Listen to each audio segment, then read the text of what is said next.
Yes, everybody, welcome back to the second Afcon Watchalong of today.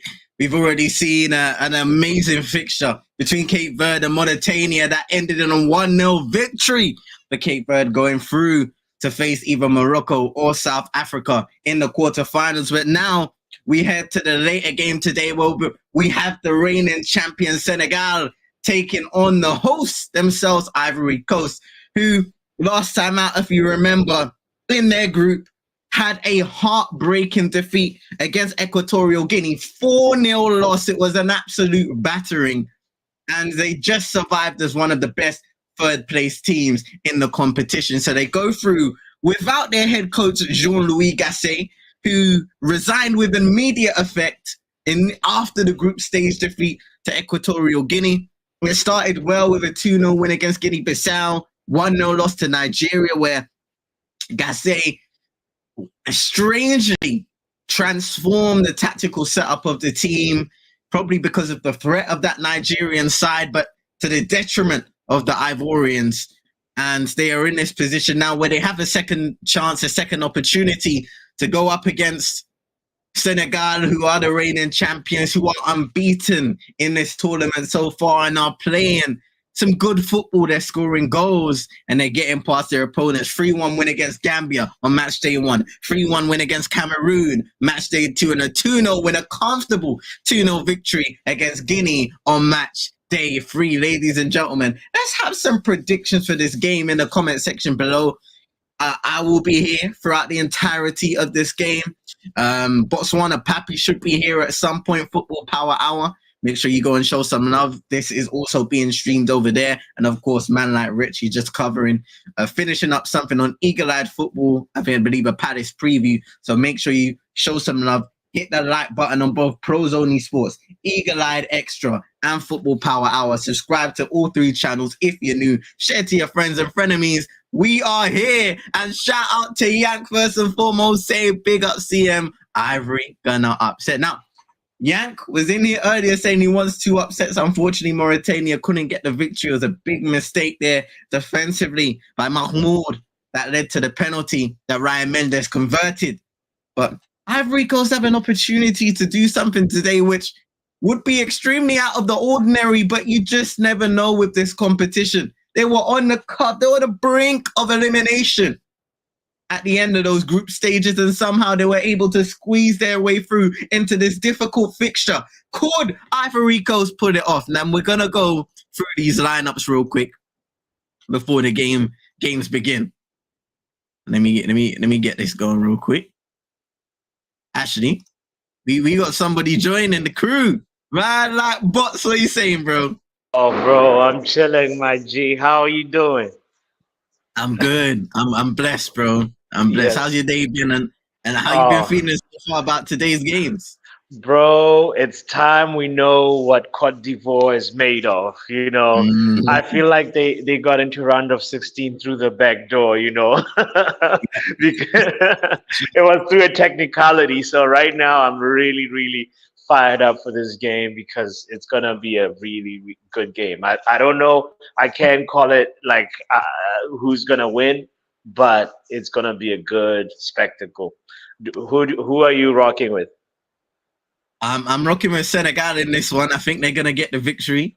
I'm not opposed to seeing Ivory Coast, the host, staying in the competition. It may be for the better. It may be for the better. Just for now. I know what you mean. It's like defending champions or the hosts. Who's got the mojo? So yeah. It's exciting, bro. I'm so happy that you're able to also stream to my channel too. So big up to you, CM. But Come on, man. Yeah, guys, man, we're just about to. We're about to kick off. I want to just remind the people that are just tuning in to hit the like button, to subscribe, to go support CM22. He's my brother. So please check out his content. Yeah. What's the lineup looking like? Yeah, well, for Senegal, we got Edouard Mendy in goal, of course, Kalidou Koulibaly, Diallo, and Niakate in that back 3. And then in the midfield, we've got Diatta, Lamine Camara, Sarr, Jacobs in the midfield, and then the front three, a dangerous front three of Ismaila Sarr, Diallo, and of course Sadio Mane. And then Ivory Coast, we've got Fofana in goal. Serge Aurier returning to the lineup in an important game. They're going for the experience, of course, the on-pitch captain when he does play Serge Aurier. They got Kosunu and Ndika. So from earlier in the tournament, we saw that partnership of Diomande and Ndika, and it wasn't great. There were some shaky moments between the two, and there's been chop and changing ever since. Now, obviously, Jean-Louis Gasset is not in the dugout right now. So it's been interesting to see who's actually coaching this team from the sidelines. That's another thing we got to watch at. Conan completing that back four. In the midfield, we got Sangare. We'll speak about him in a second. Seri and Seko Fofana, of course.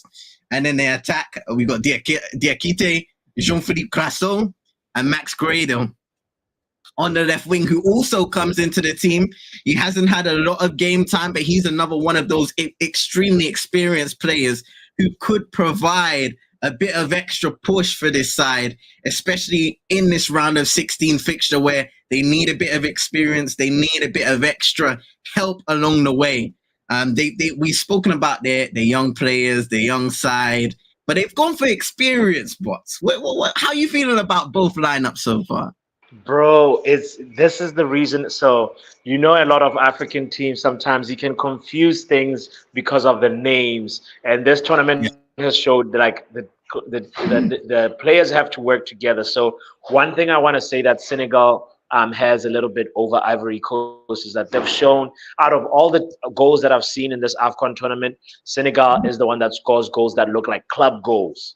CM. They look like these like players that are looking for each other. There's a little bit of a pattern that they actually try out when they're attacking, and that's the thing that for me, I'm a little bit scared for Ivory Coast thinking about that, because if you remember that game where Mane scored, was it versus Onana? Even that game, even the goals that were scored right before that as well. It's just like the player, there's like a low driven cross. These guys have actual instructions that are trying to carry out. It's not a moment of brilliance or a long shot that, nobody's expecting. You know what I mean? So Senegal have a little bit of the edge for me, and also just like, quality aside, we know what Sarr can do. And Diallo as well. Sadio Mane is trying to make sure that he retains it as well. So it's gonna be a big occasion, bro. It's true, bro. Yeah. It's true. It's a great team. They've played great. They're unbeaten in the competition, and I believe the last team that was, if I'm easy to say, the last team that was unbeaten in the group stages completely may have went on to win it. I think I have that. I think I have that stat on my sheet. I'm gonna find it in a second. And what did you say again about the dugout? It's the right now there's nobody in the Côte d'Ivoire dugout, right? So no official head. So here's what happened, ladies and gentlemen. After the final group game against Equatorial Guinea, Jean-Louis Gasset resigned with immediate effect. May have been sacked, probably hiding that. And I guess they thought they were going out of the competition. They tried to, when they found out that they were actually going to stay and they were going up against Senegal, we heard about them trying to go for Hervé Renard, who's currently the French women's head coach. But that didn't materialize. So it's going to be interesting to see who's leading them out. If anybody sees in the comments as well, let us know who's coaching from the sidelines. If it's one of the assistants who is kind of taking over for a little bit. It is a confusing situation. They're saying the coach is Emers Faye. That coaching will be a democracy, bro. It's gonna be a democratic, technical decision-making process. Okay, hold on a second. I'm gonna have to put in some research here, right? Because I just saw when they were showing the lineup that the person coaching them is called Emers Faye, who, if I look at his profile, obviously retired football, he's the caretaker manager currently, confirmed now for Cote d'Ivoire. Born in France, has citizenship for Ivory Coast. So he played his most games for FC Nantes in France, and the club before he retired he played for was Nice.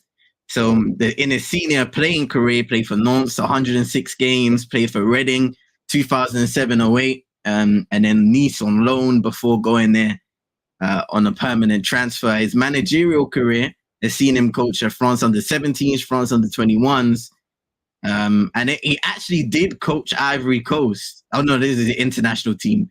So he's taken over as the caretaker for the first time. This is his first managerial opportunity. In his international career, he represented France under-17s, under-21s, and Ivory Coast between 2005 to 2012. 41 appearances, 40-plus appearances for them. So now he gets to lead his side out for the first time as a manager. It's a big opportunity here. It's a big He can make a statement. He can make a statement and maybe potentially put his name in the ballot for the permanent position. You know, and it sounds like he's got a wealth of experience. Not too many accolades, but a lot of experience. So it's time for him to actually now, show what he's made of. So I'm gonna check on you at halftime, my G. So I want to just say enjoy, and we'll talk a little later. Yeah. What's your prediction before I go? Oh, I'm gonna say. Why? I'm gonna say. I haven't seen the lineups now. I feel like it might be a 2-1 Senegal. Ooh. I'm going with the hosts. Cote d'Ivoire to win it. 3-1, bro. When we'll be there, I'll see you in a bit. Say no more, Bots. Big up yourself, my bro. Big up Bots inside. He said he's going to come back and check us out at halftime. Here comes Senegal early on, and Sadio Mane just overhitting his pass. We have kicked off over here, ladies and gents. Big up to Shay in the car. Hope you doing up his days. Been blessed. Appreciate you coming by every time. Shout out to Manj. Saying big ups to CM. Big ups to Bots in the club. Hope you doing more of his days. Been blessed. Appreciate you coming by each and every time. The Senegal representative is in the house. If you know, you know. Shout out to Manj in the cut. Of course, we have Bots inside. We got Rich, Eagle-Eyed Football, coming through very soon. He should be here soon. Just wrapping up some content on Eagle-Eyed Football. Make sure you show them some love. Also show some love to Pros Only Sports, Eagle-Eyed Extra, which is their second channel for everything away from Crystal Palace football and so forth. And Football Power Hour. You see it right to the side of me. Boss Warner Pappy. Blockbuster settings over here. Man said Bots knows. Yeah, Yank. Listen, man like Ronan is getting some rest. He's a busy man. So you guys have got to give him a lot of credit for putting off what he does whenever Afcon comes around, because, he's got to juggle work. He's got to juggle Afcon watch-alongs, and especially during the group stages, there's a lot to do. And then when the football comes back into play, 2 games and the round of 16 and so forth. So shout out to Ronan, man. I know he's watching over here, but he's catching some well-needed rest ahead of the rest of the week. And we should be seeing him once the quarterfinals kick off, hopefully. We might. Yeah, I think we might see him once the quarterfinals kick off. He'll confirm that, though. He will confirm that. He will confirm that, indeed. Oh, it's 1-0 already! Senegal take the lead! Habib Diallo with the goal!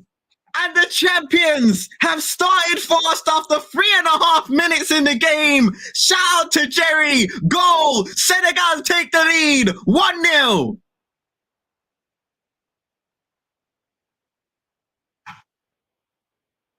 And not the start that Cote d'Ivoire wanted. Shout out to man like Rich. Hope you're doing well. Yo, big up C. Big up Box. Hey. Big up the chat. First thing first, obviously, let's talk about this goal before I say my apologies. I've been ghost. What a finish that was, by the way. Ooh, the touch on the chest. But on the flip side, the defending near the corner flag on the touchline was shocking. How do you let him turn there? You know, It's not good enough. Not good enough, bro. And then obviously having a player, any player, standing in the box, being able to chest the ball down and strike it, no pressure. Oh, too much time, bro. Players just looking at Diallo, allowing him to. It's an amazing left-footed strike into the top corner of the net, but he's just giving way too much time to operate in, and they already have a lead. No, 100%. And regarding my absence, it's been a crazy week. Like, not even just work, but on Saturday, I was helping baptizing people who see like giving their life to Christ. So I was in the pool, just dunking, so helping with that. So I went around Saturday. Sunday was my daughter's 7th birthday. So happy birthday, man. And so I'm here now, and then unfortunately tomorrow I'm at Sellers Park. So who you guys facing tomorrow? Sheffield United. Hey, needs to be a win, bro. Needs to be a win. We must. But yeah, I've got the TV here, so I'm going to be on level with par with you. So I've got 6 minutes right now. Oh, I'm not 30 seconds behind, but it's all good. Oh, that makes sense. Because I'm on my computer. Okay, gotcha. Yeah. I mean, Ivory Coast, listen, fortunate to obviously be here at this stage. Mm-hmm. You know, but they're going to be very disappointed. You know? Yeah. Apart from that first game, they haven't been good. Not at all, bro.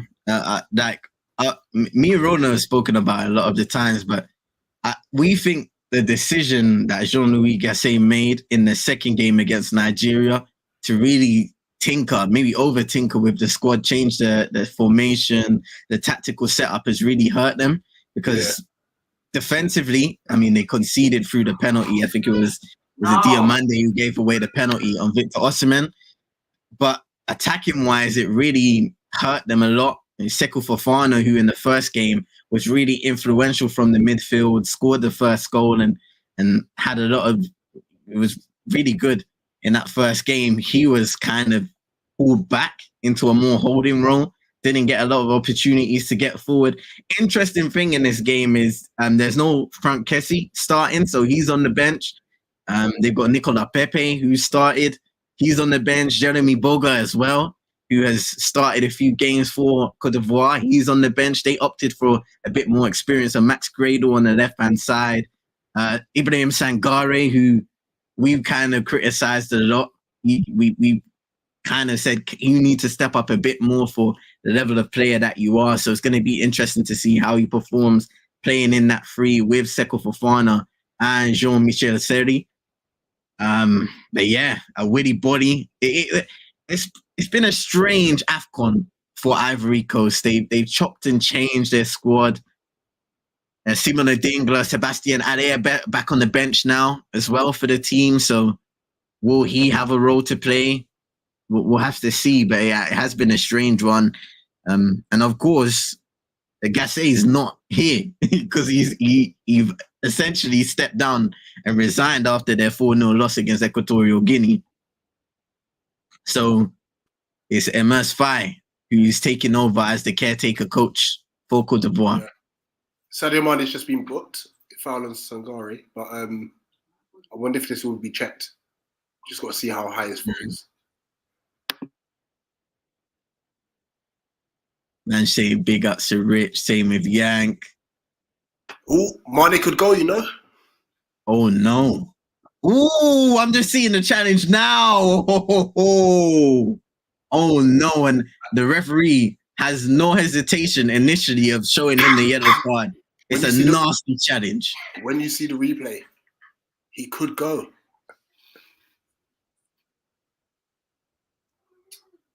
Big ups to R10. Hope you're doing well.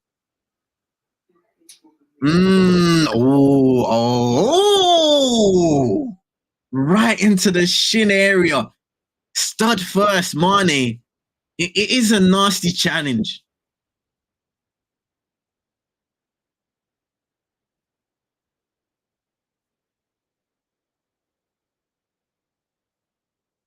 So I'm just waiting to see, because obviously I've got my TV like on mute, so just waiting to see if there's any decision being made.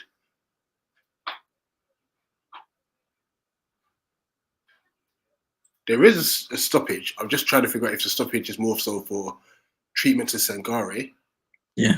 Or if it's... Yes, Sangare is still down. Because if we see now, if you see him head over to the monitor, then... I'm sorry, that's a red card, you know. That's a red card in my opinion. It's not a nice challenge. Shin right into the shin. Like, boy.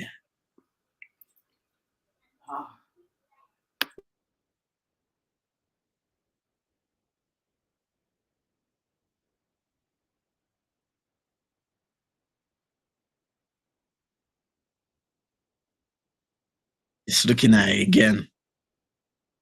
Yeah, going for the ball and he catches Ibrahim Sangare completely.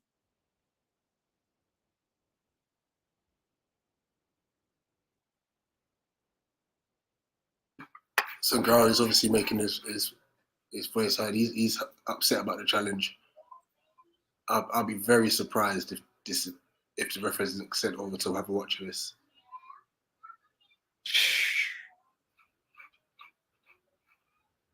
Which could obviously turn the whole complex of this game. It's true. You got Frank from Kessie. And correct me if I'm wrong. Is it knockout competition is only 2 match for straight red, right? I think so, you know. Let me double check on that.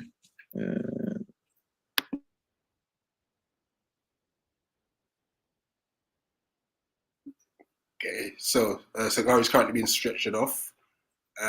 Obviously, the question is he being stretched off so that he doesn't put pressure on it, or if he's getting stretched off to be taken off?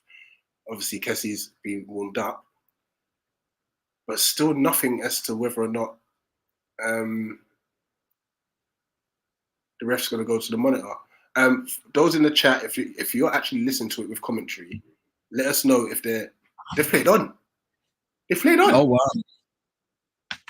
So nothing there. Oh wow! And then Sangare got it stretched off now. I mean, Mane is shaking his head, but he's lucky there. He's very lucky. How has he survived? That is crazy. What?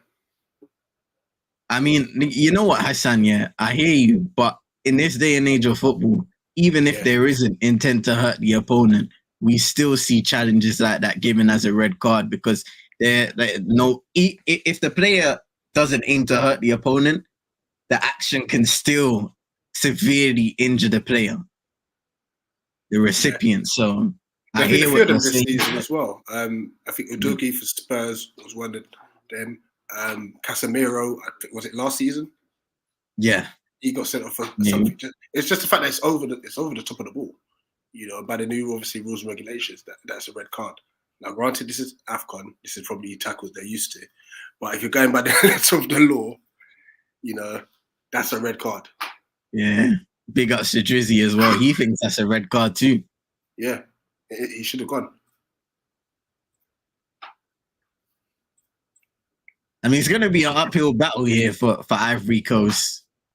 Low of confidence. A lot of changes now going into this game.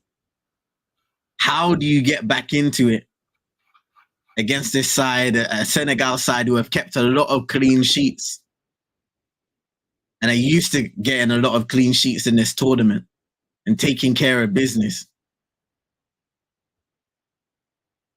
15 clean sheets in their last 21 matches at Afcon. Did you see how much is Senegal paying the ref for that decision? It's definitely wrong. But one thing I will say is, in the round of 16, we have seen a kind of wrong turn in terms of the refereeing decisions, which has been a bit of a surprise because in the group stages, we all gave, CAF in general a lot of praise. for how they were implementing VAR, using it, and the referees as well for performing above expectations. And they made an emphasis on how before the competition they had a meeting footwork. And everything. Good footwork from Fofana. Gradle. Oh, they've gone backwards again. Sorry, see. Nah, it's all good. Yeah, like Cap made an emphasis on having a meeting with all the referees and kind of just reinforcing and making sure everybody's on the same page in terms of the rules and the use of VAR.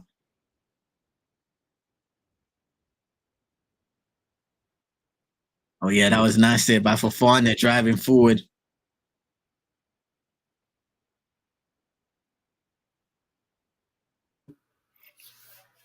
Yeah. Senegal nearly played themselves into trouble. Mendy had a hurried clearance. Oh. Yeah, that wasn't a good ball back there at all by Jacobs. Yeah, for Jacobs.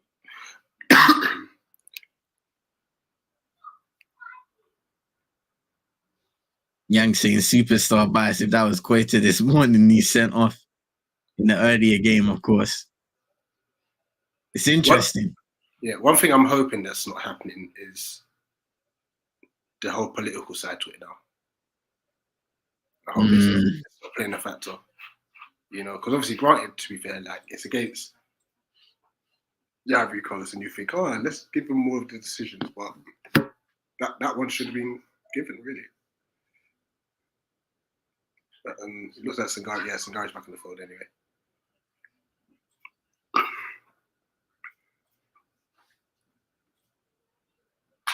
Yeah, Drizzy saying that's Afcon controversial decisions people were waiting for. The rest are doing good until today. Yeah, and that's the thing. Like, we could have the greatest of tournaments, but they will only focus on that one mistake. For example, like obviously the last Afcon, Mr. 85. Yeah, and it's unlucky. It's unfair, to be honest, but for the most part, it's just people on social media that aren't really even watching the tournament, but they're blowing up those moments. Yeah, Drizzy, that's a great point. Now, every tackle that's similar, the rest gonna have to remain consistent, and it's gonna lead to someone getting a serious injury.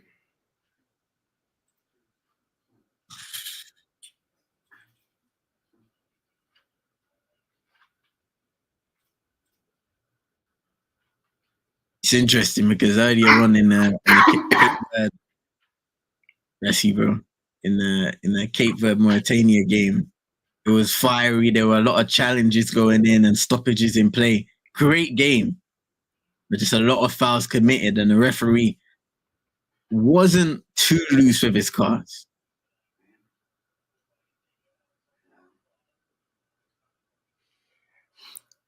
Yeah, Ivory Coast are really struggling with their build-up play. It seems very like side to side. Yeah, it's true. Nothing penetrative. I mean, I don't even think the Senegalese backline have to even move. So it's gonna have to take like a deep line runner, run from midfield, run from deep. Just obviously move the pack around because obviously Senegal having the lead, they're happy to sit here.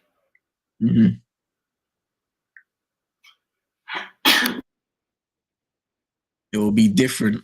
It will be difficult for them. Obviously, having those Diatta and Jacobs who will sit in defensively with Koulibaly, Diallo, and Niakate.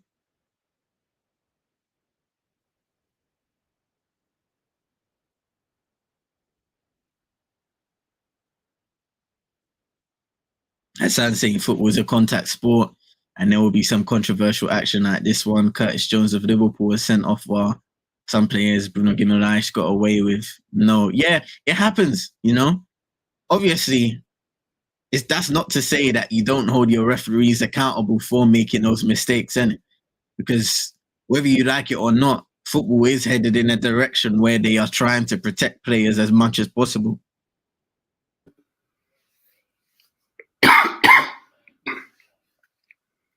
But what my thing with that incident is that why is the ref not told to go look at the screen? That's the thing, right? And that's my only gripe.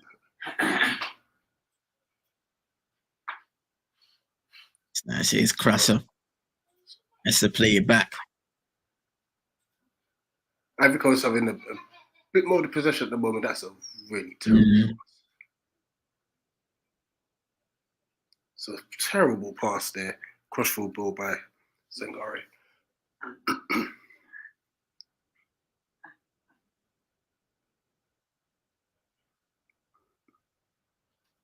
Yeah, Yankees saying it here. More on VAR there than the ref.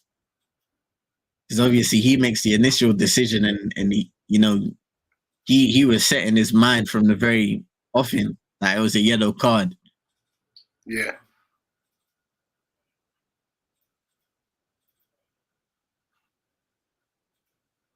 Yeah, just like you said earlier, bro.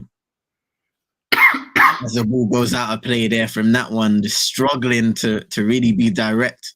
Ivory Coast trying to get their wide players going, but not successful thus far. For Fana. Ivory Coast have a free kick now. It's about 35 yards out, left-hand side. So most likely try to swing this in towards the back post. And Seri is about to take this free kick.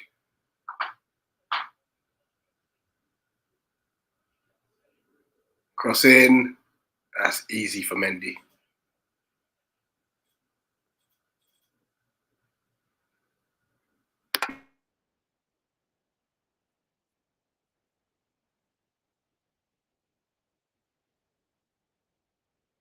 To win that free kick, Grado did well just to hold off the defender.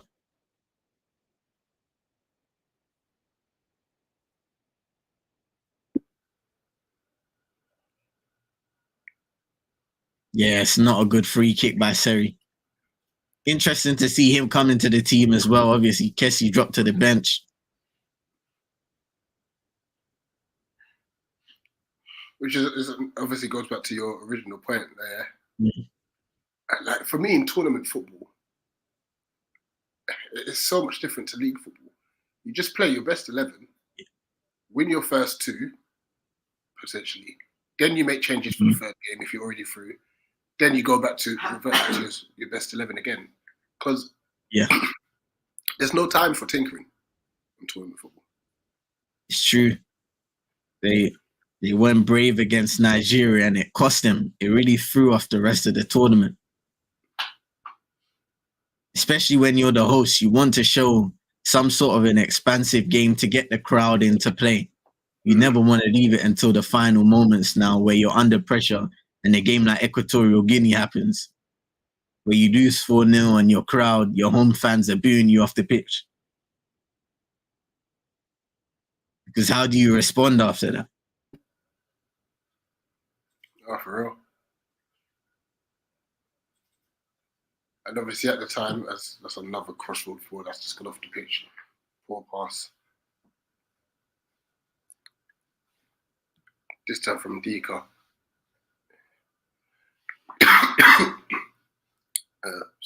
So I'm going to mute as much as possible. I've got a horrible cough. So good, bro. You caught something. Sounds like it. I think so, man. I'm trying to fight it, though. Yeah. I've already had a shot.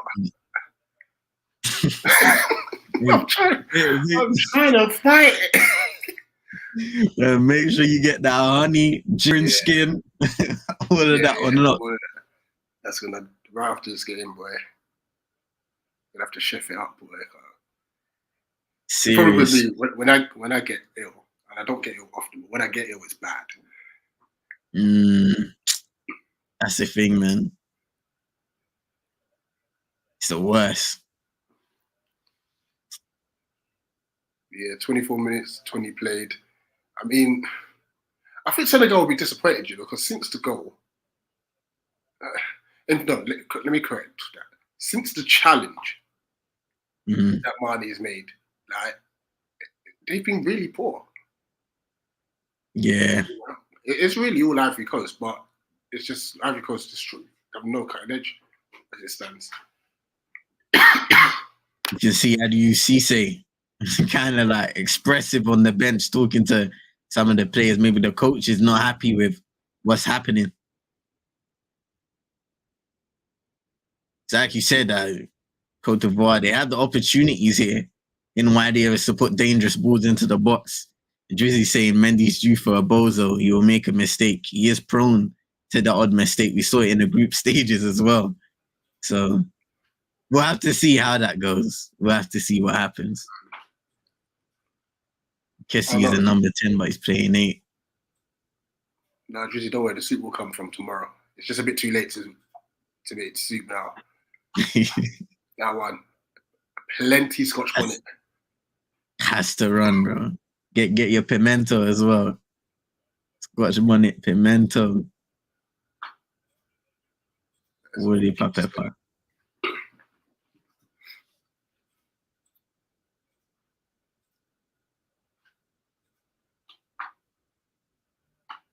It's Melissa just gets fouled there.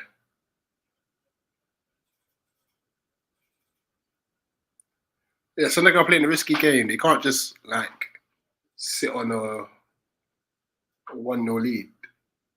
And it's so weird. Like just watching them, it looks as if Ivory Coast have the better shape. It's almost as if Ivory Coast are winning this game. Mm.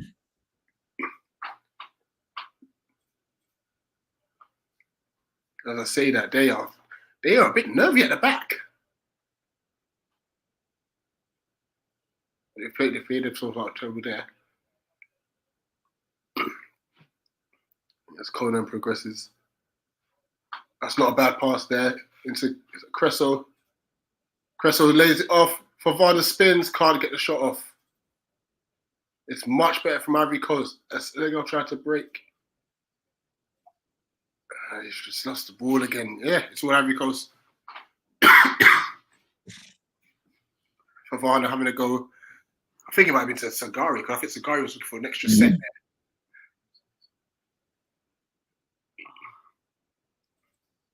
It's almost as if Senegal have decided we're going to sit back. They got 5 at the back as it stands. When you get to 27-15, it looks like they're playing 5 at the back.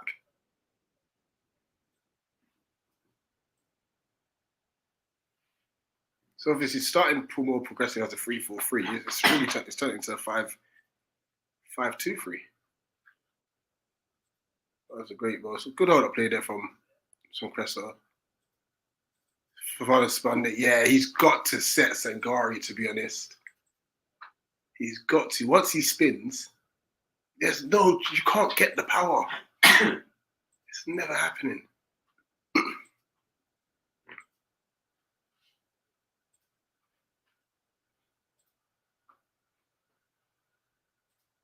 Yeah, Drew's saying Ivory Coast down the striker. Oh, here's the thing though.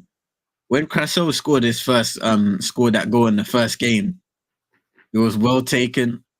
And again, just chopping in changes. A bit late to rely upon Allaire because he's just come back from injury. So a bit like the Garassi situation, you don't want to just put him straight into the team and rely upon him. So Jacobs. What was that? Yambos. It's so stupid.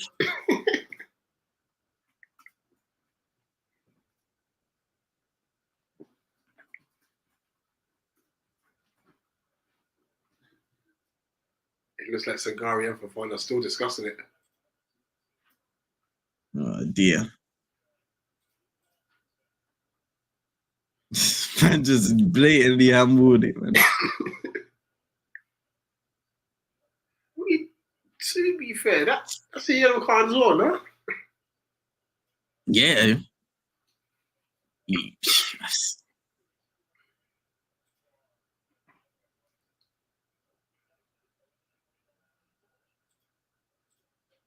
definitely deliberate.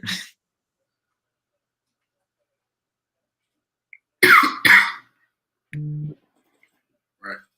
Free kick about to come in. That's so poor. Oh my.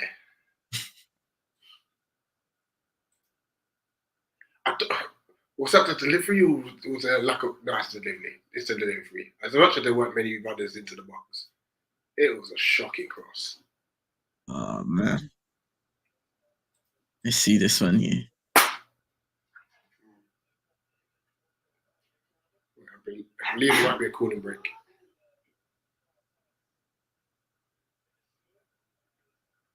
Yeah, so he's had a couple opportunities now to put a ball into the box, and he's been nowhere near anyone in the area. Straight into the hands of Mendy, I think, in the first one, and now this one out for a goal kick.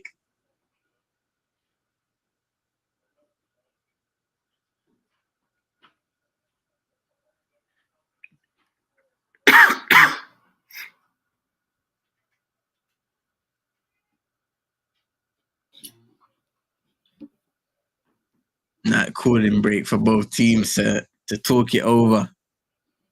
I mean, after Senegal took the lead through Diallo, they haven't offered much in attacking areas. They've looked to really be compact in their own shape. The two wing backs have come back into position and made it more of a 5 than it is a 3 in attacking positions. With Koulibaly, Diallo, and Niakate, Diallo, that is. So it's going to be interesting to see if Senegal will be ambitious to try and come out at times and be more aggressive in the game to kill it off. Because most definitely, when you look at that back four of Cote d'Ivoire, they haven't been confident all competition. That's another area of the pitch where you've seen chops and changes. Conan has been pretty much a constant for them. Serge Aurier's been in and out of the team, and Dika, he's been there for the most part as well. But Kasunu, we haven't seen a lot of him in this competition. Of course, Diamande initially started. He's not even in the squad for this one. Willy Body as well.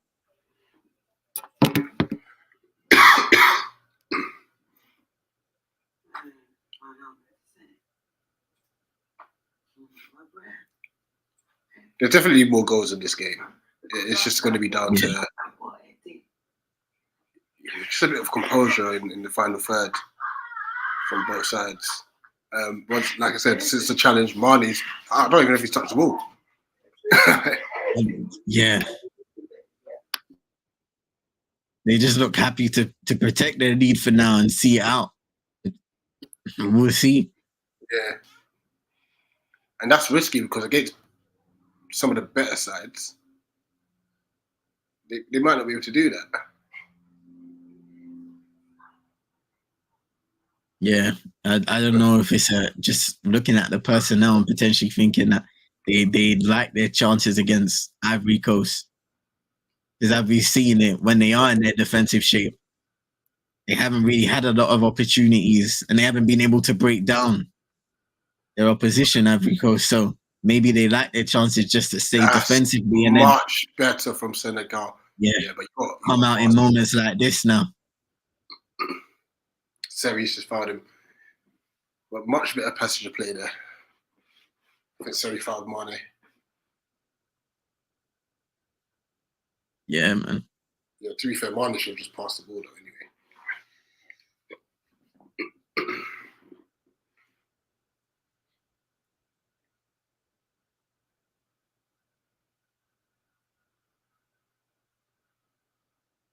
Yeah, Mane was a bit selfish there. Jacobs was out on the left-hand side.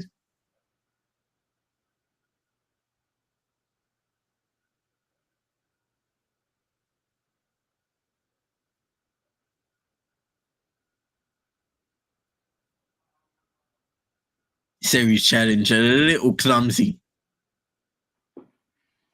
Oh my gosh. Mendy's just not been out of play. Under no pressure. This is what Drizzy was talking about.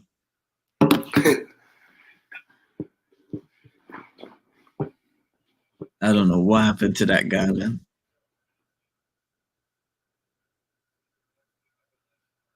Oh, that's shocking. Ori, she's literally run the ball off the pitch. What's he doing?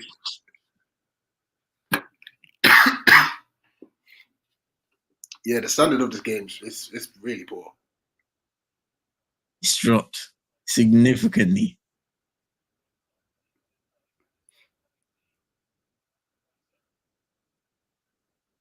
Just give me a second.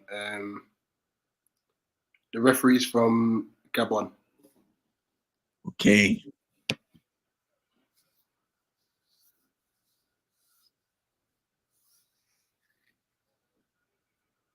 Drizzy, I watched it on TV. It's on BBC BBC Three. Normally, I'm obviously watching on like Sky Gold, iPlayer, and about. The TV was free, so I was like, yeah. Might as well, man.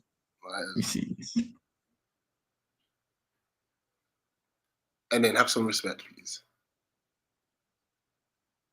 I'm a very busy guy.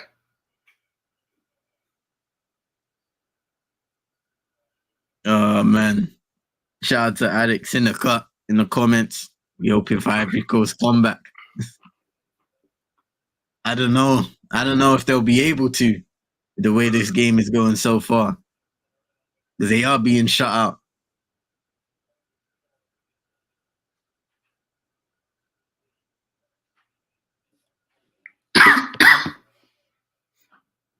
And then say Morocco will win it. Senegal must drew with Cameroon.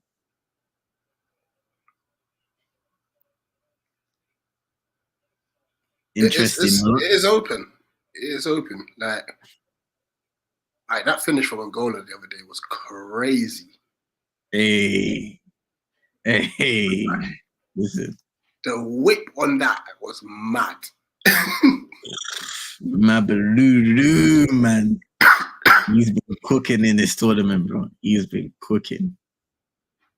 Did you see the highlights for the last game? No, I haven't caught up. Bro, when you see the mistake. What's that, the Cape Verde game, yeah? Yeah, when you see the mistake, you're gonna be heartbroken for Mauritania. They play so well in that game.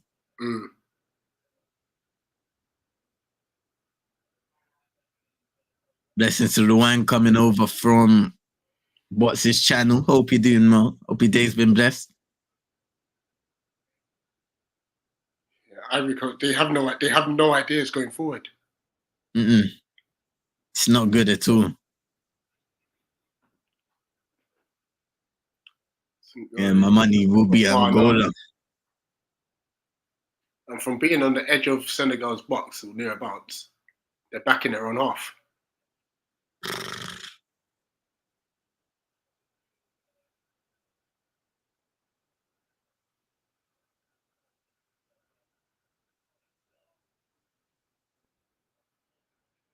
Ore.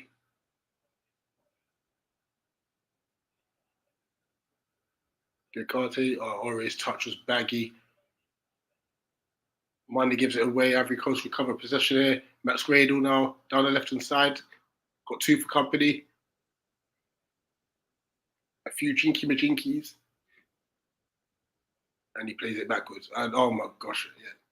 The move just breaks down.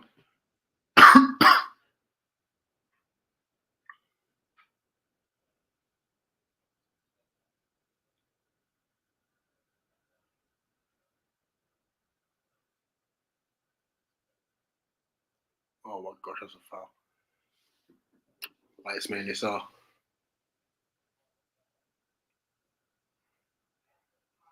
If Ivory Coast can find this goal, I think they'll go on to win this game. Because Senegal have literally, like, their mindset is, we're just going to defend. Yeah.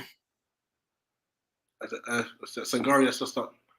I mean, they do lose the ball a lot, though. Senegal's pace on the break is crazy. Is that Mane? That's the thing. I just think they're happy. Ref, no foul now. First. Yeah, I just think they're happy to sit back because they know Ivory Coast will find it difficult to break them down. Good tackle. There's not a lot of creativity in that midfield. The front line, it isn't that inspiring. either. Cross. Fofana, good touch. Oh, no, he's got there. He's managed to get a corner out of literally almost nothing. His first touch was a bit heavy, but it's a corner to Ivory Coast. Fair play to Fofana for not giving up on that play.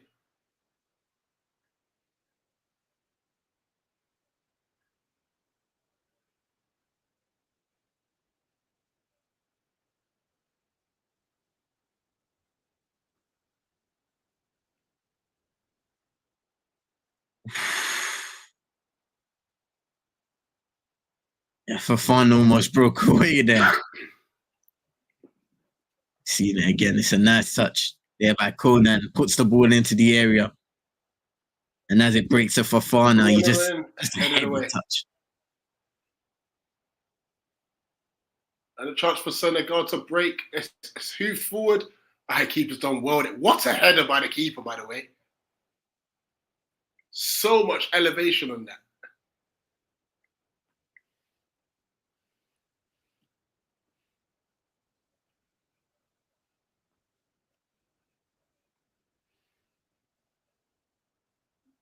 And another corner for Ivory Coast. They're definitely on top. Let me know when you see the header from the Fofana, the keeper. Cool. Hey! The brother came with elevation on that, you know. Yo, that was a good header. I'm gonna lie. If you need to get away, you're gonna come that far out of goal. Get it done properly. Headed away by Koulibaly. Is that a foul? I guess they're playing on. Fofana was fouled there, but referee says play on. As Jacobs heads it away. It's another throw deep inside Senegal's half. And all of a sudden, Senegal are like, wow, we just need to make it till half time. Yeah.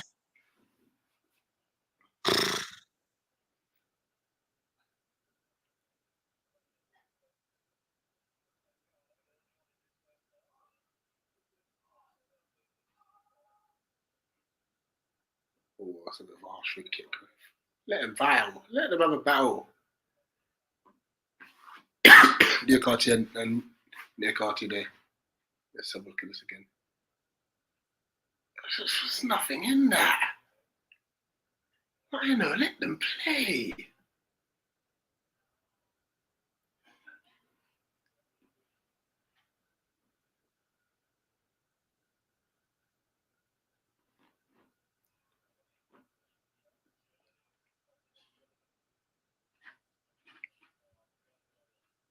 Big up to man like rolling in the cut. Man, what have you missed? Well, Senegal took a quick lead. Diallo with the goal. It was a well-taken finish as well. Into the area. Diallo takes it down with his chest, has the time to allow it to set and then just smashing it with his left foot into the top corner of the net. Great finish. Yeah, apart from that, like what Rich has been saying, Senegal have been all right to just go back into their five, bring back their two wing-backs, Diatta and Jacobs, and just defend for the most part. Ivory Coast, they've been going forward, but not a lot of quality there. It's, you know, Drizzy says nothing. It is a bad game. Yeah. The quality hasn't been there at all after that goal. A potentially missed red card as well for Sadio Mane.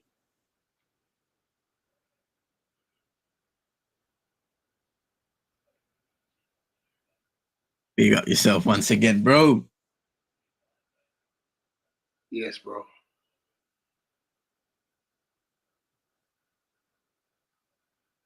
That's Ori heads away. We're into the 45th minute now. Just kind of waiting. In the next 45 seconds or so, see how much added time there is on. And then I can't even answer that question because everyone lets me down. So I don't even know. They need to clean house, man. Oh, I don't know if Mane's broken free down the left-hand side here. He's not got much support. Oh, chance. Oh, he's ready to play. I think he's ready to play. They're playing on.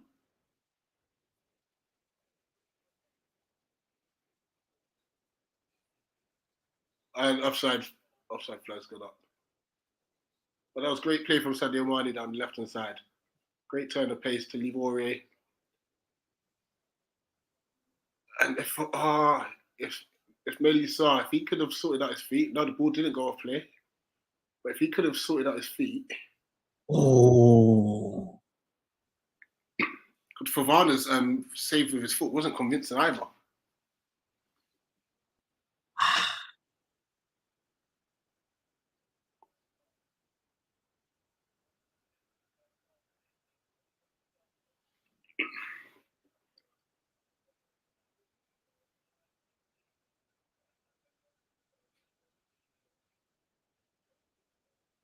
Sadio Mane is what, 32 or more, 33?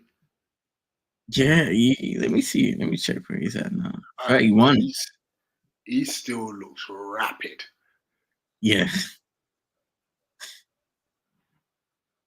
And he's one that he's playing in Saudi now. Yeah. So he just looks fresh coming into this competition. Hold on a second. Is that 5 minutes I did to say? My TV's up mounted. Yeah. 5 minutes. 5 minutes.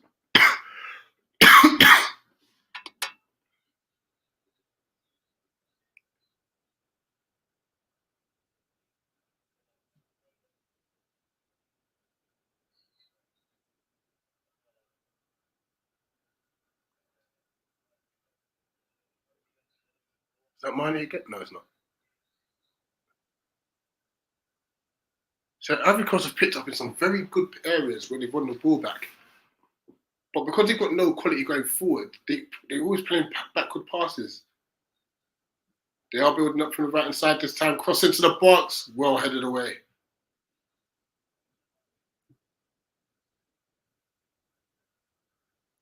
That's clever. That is clever. Just drew the foul in by Kusunu.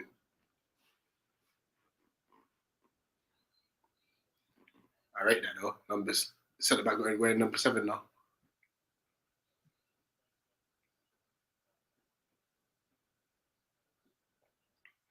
The reason why they're passing slow is because the forward movement has been terrible. It's not good enough.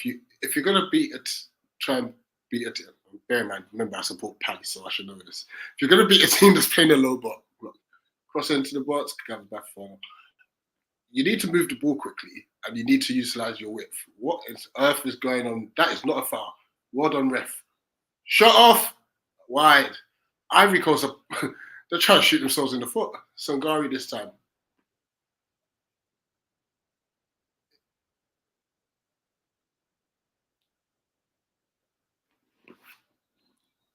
And then Saar with a shot, well wide.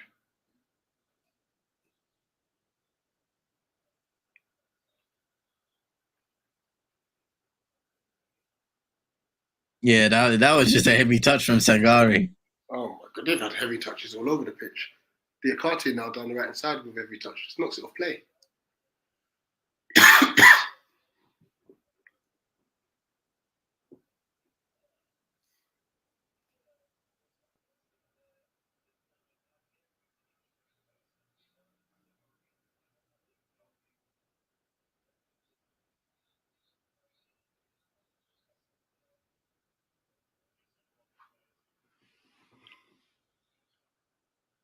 That's good pressing from Senegal there. Seeing as this is like these are two of the obviously so-called top teams. Look, I can understand there being a cagey game because they're kind of cancelling each other out, but it's the lack of quality on the ball. Yeah. That's a shock because even now Fofana's just doing a bit too much there.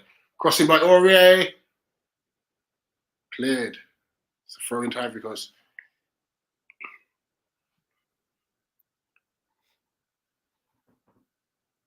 Diatta's been, that was a good cross as well. Chance again to get the cross ball into the box. Right, that's composure. How are you chesting it in the own box? That's crazy. But Diatta's defended very well like back post crosses.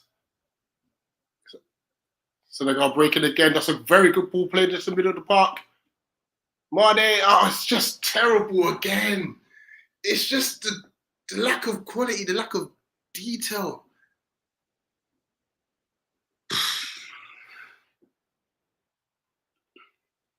And once again, Senegal lose the ball, just sloppy, half time.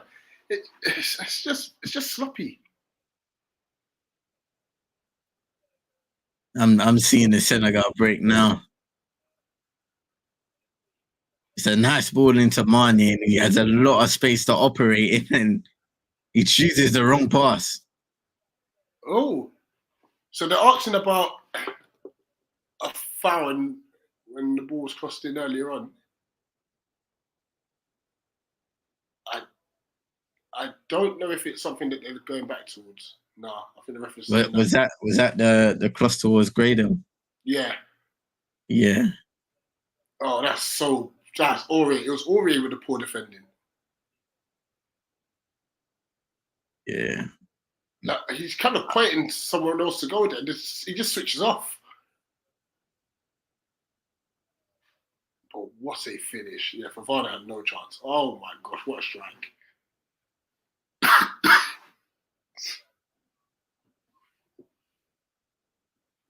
Yeah, I don't think that was a foul on Graydon. Diatta kind of was locked in for a second, and he let go, and that's when he chose to go down in the box. Well, BBC's are showing some games, some highlights. Oh my gosh! You know, because some of these games I've missed.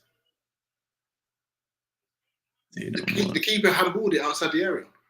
Yeah, okay, got sent off. Okay, yeah. Neblu, that was bro. That was horrible. Yeah, that clip needs to go on the next intro. That was bad defending by Gaspar. I think on Namibia's kick looks very basic. It looks very, like the old school. Yeah. Unlucky free kick, by the way. Brilliant attempt. I'll be back in a sec. Oh, what a pass that was. Aye. Angola. Aye. That's good. What a pass. Good passage of play. Fair. Good finish. Oh, this must have been Namibia sending off. Yeah, second yellow. Yeah, rightfully so.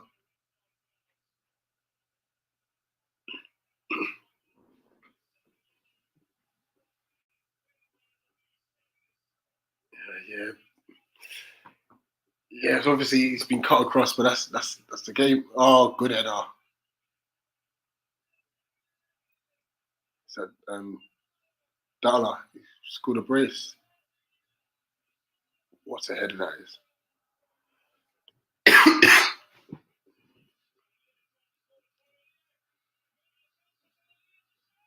Oh, that's unlucky.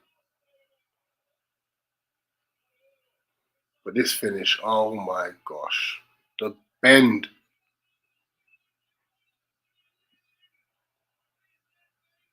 The bend is stupid from Mabululu.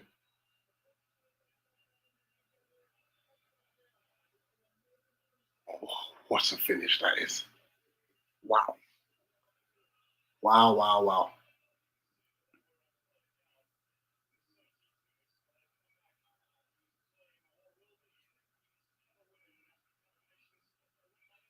Oh, it's hit the crossbar as well.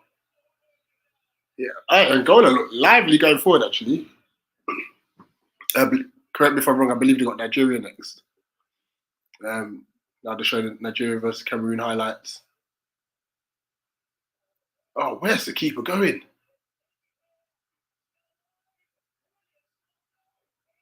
Oh, yeah, that's on the goalkeeper there. That is on the goalkeeper.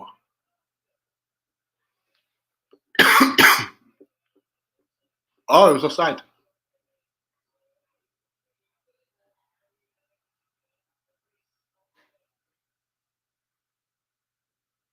Oh my gosh, what is he doing? Oh, shit, that's great strength. How's he missed? Oh, he went in. Lookman. I was thinking, how did he miss that? But what? That's all from Cameroon's throw. What is he doing? And we're playing Usher because he could have gone down. He stayed at his feet. Our keeper's so unlucky there.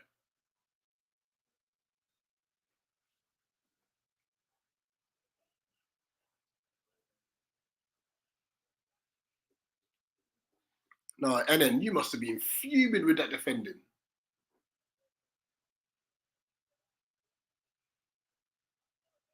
Oh, that's a good block there. Oh, that ain't no.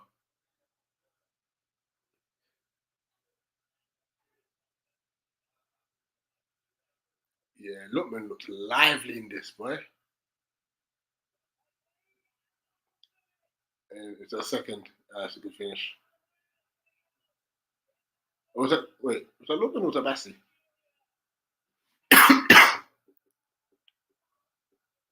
But no, it's Lookman. That's a good finish.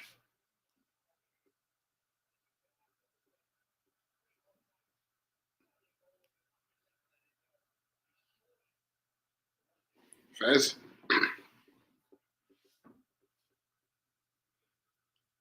Now this one shocked me, the Equatorial Guinea scoreline.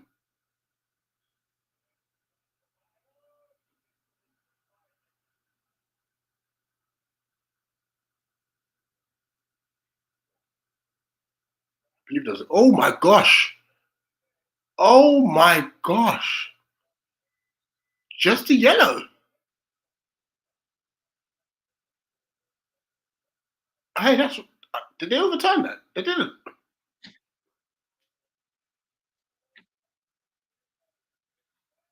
Oh, in three, got to do better there. I saw the challenge on Salvador, which was given a yellow. Oh my gosh! No, that's a red. Oh, you see the Bikoro challenge? Yeah. Oh my gosh. No. What's he doing? Hey, leg fully extended and everything. Oh no, that's a pen.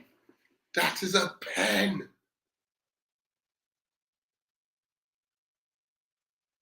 Yes, a clear pen on Salvador. It's a great movement from him, to be fair. Yeah, pen given. This must have been the penalty that was missed.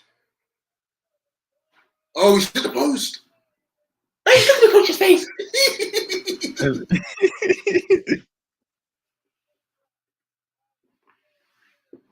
He sent the keeper the wrong way. Yeah. Wait, when did they score? No way. Mm-hmm.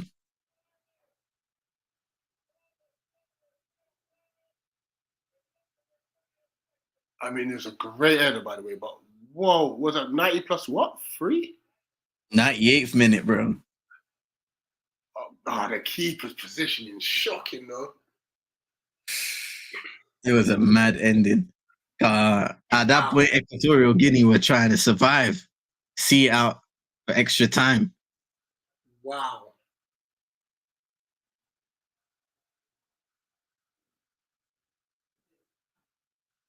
Egypt have gone home. I'm happy. Oh, it's a poor miss.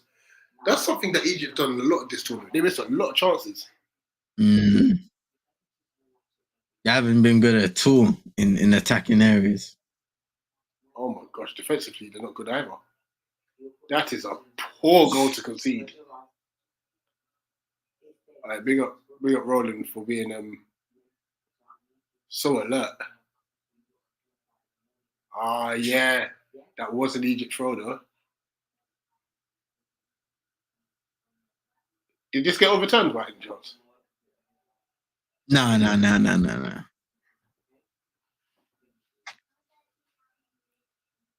He's going to be about an hour. Egypt he loved diving. So the captain. What's going on, man? Oh my god! Oh, they did not give that as a penalty, did they? Yeah. No. That was a horrible penalty to give away. Think, man, how are you supposed to jump for the ball? That's what we were saying when we was live. You have to use your arms to create momentum. How are you giving that? It's a great penny, It's though. crazy. It's crazy, man.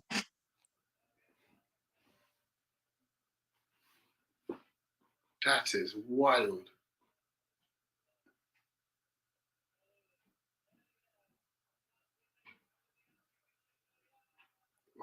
Hey, DR Congo are very they're brave. They're a very brave side. They go forward with numbers. Yeah, they are. The only problem with them is they don't have any quality, any composure up top.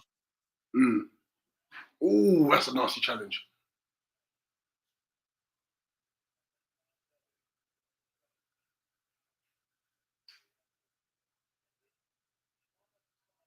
Is that a second yellow? Yeah. That's definitely sending enough. There's been a lot of red cards in the knockout stages. Hold on, man. I think it was Armin who brought it up earlier. Oh, he went pens. The keeper took it number 4. Mm-hmm. Swear. Nah, from any of the players I'm making the goalkeeper take one before you, that's shameful. Oh. It was unlucky though. Wait, the goalkeeper. Hold on. Wait, so you said okay, I'll take one too. That's a good pen. And Passy, yeah, he dispatched that. Let's see. Oh, that was sudden death. Oh, so it wasn't death for you.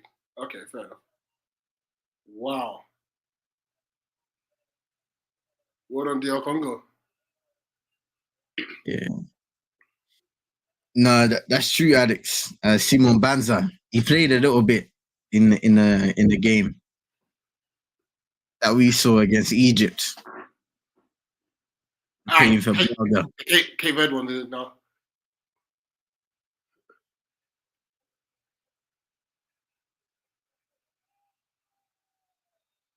Oh, it's just. Oh, I thought it went in. It went behind the goal. Yeah, that was close.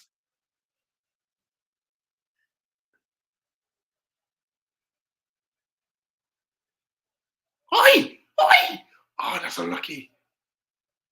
The skipper, he tried to take the keeper. Yeah, Ryan Mendes. Yes, he got caught out. Yeah, I think he got fingertips. Fair play to him. Oh, that's unlucky. Actually, no, it's a poor free kick.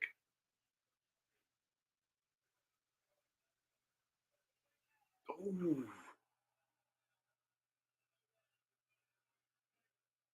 So you're saying it was a crazy mistake, yeah? Mm-hmm. How late was it? Oh boy. Oh, how did he miss? It was towards the game, so like probably like 86. How did he 86, miss? 87. He saw the miss in it. How did he shoot right from there? Silly man, and what a miss. Good save, keeper. Save from the corner. Oh, it must be this. Right, so it's a long ball. Oh no!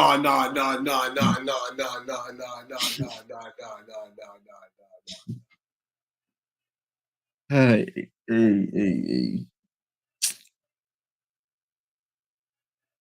Why is he heading it there?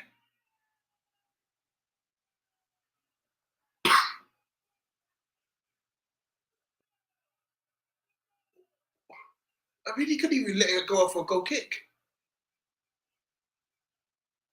Oh, it's gone through the keeper's legs as well.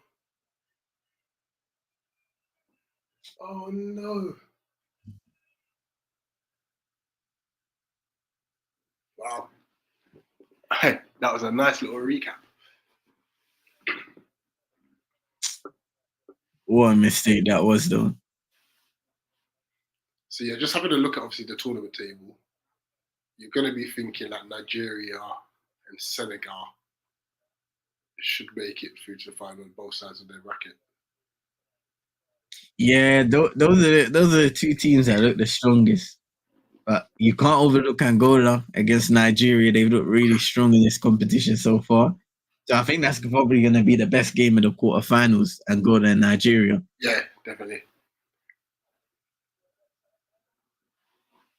That'd be interesting. It'll be interesting. And fair play, BBC. That was a nice little recap. You made half time go quick.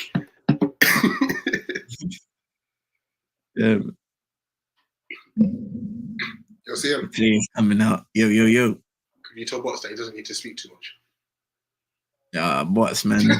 Bro's been talking. He's been waffling this whole half. I'm big up to Bots. I just see his look at his big head just there. Nah.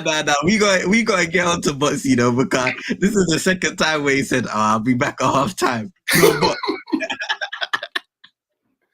wait, but when did he leave? Just before kickoff.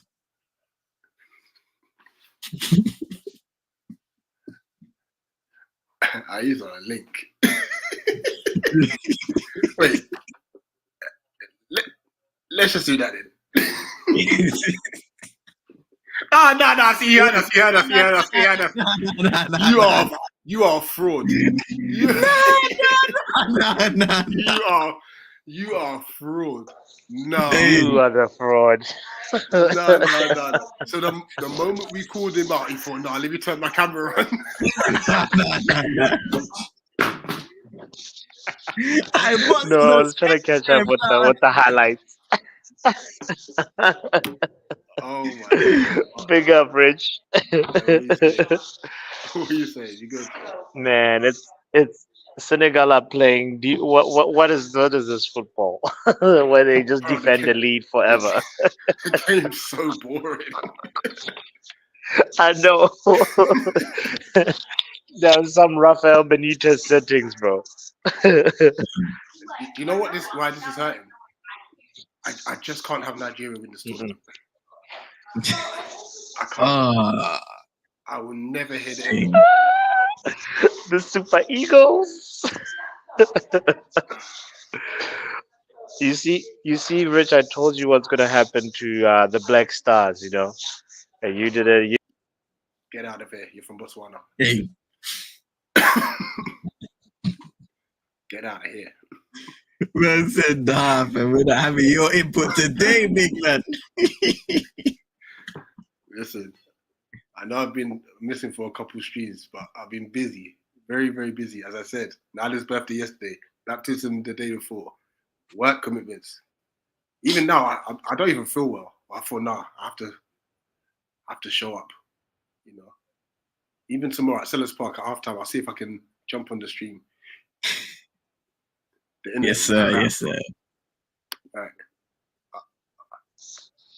Right. Are you going to correct the talk? The truth hurts, huh? This guy's not even reversal. Let him just stay there. No. No remorse. This guy. Huh? Where is your own? Where is your own? South Africa, bro. Who's still in here? That's the thing. He's shameless. He goes and decides with another nation. That's poor from you. You might as well call yourself South Africa Pappy then, if that's the case. South Africa Pappy. No. I'll take it. Mafana Pappy. That's it. That's the one. Mafana Pappy. Oh man. So you distracted me. I missed the chance. I'm sorry. My bad. Hassan said there was a chance myself. I was too busy blocking Simbin in Bots. Bots, how you been, man? How's life? How's work? Bro, work has been working me, bro. I've been busy like you. Yo. Harlan. I swear the last time you were on the stream, the allegations were that you were at a strip club. And now you're saying that work is working you. Big man. Cool. No. You're the one connecting dots that don't need to be connected right now. So So who's that? Who's who? No. Let me CM, mute myself for 1 minute. Hold on. You heard what I heard, right? Hey, That work was has Mandy. been working me, Aye. fam. And that was Amanda right there. Look at you, shameless. Hey, he's gone, fam. He's gone. He's gone. He's told the guy, hey, get out of here. Get out of here. Nah, fam. Bots is getting the call. He's getting the call, fam. The door open. Get back in there, boy. You say it's the next client. Next client. Yeah, man. He's got clients, fam, every half an hour. See, you shouldn't conspire with this theory, no, bro. Now we know why it's called the power hour. No.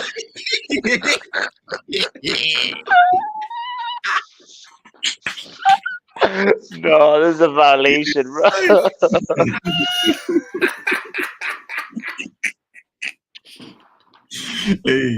Hey. Hour, you know. You should not Not have looking brought good. Ghana. You should not. It's not looking good. It's not. Anyway, sorry, let's get back to the action. Talking about Ghana, did you see what I tagged you in today, bro? I've been so busy, bro. Yeah. On it, Twitter, yeah. Yeah. Give me a sec.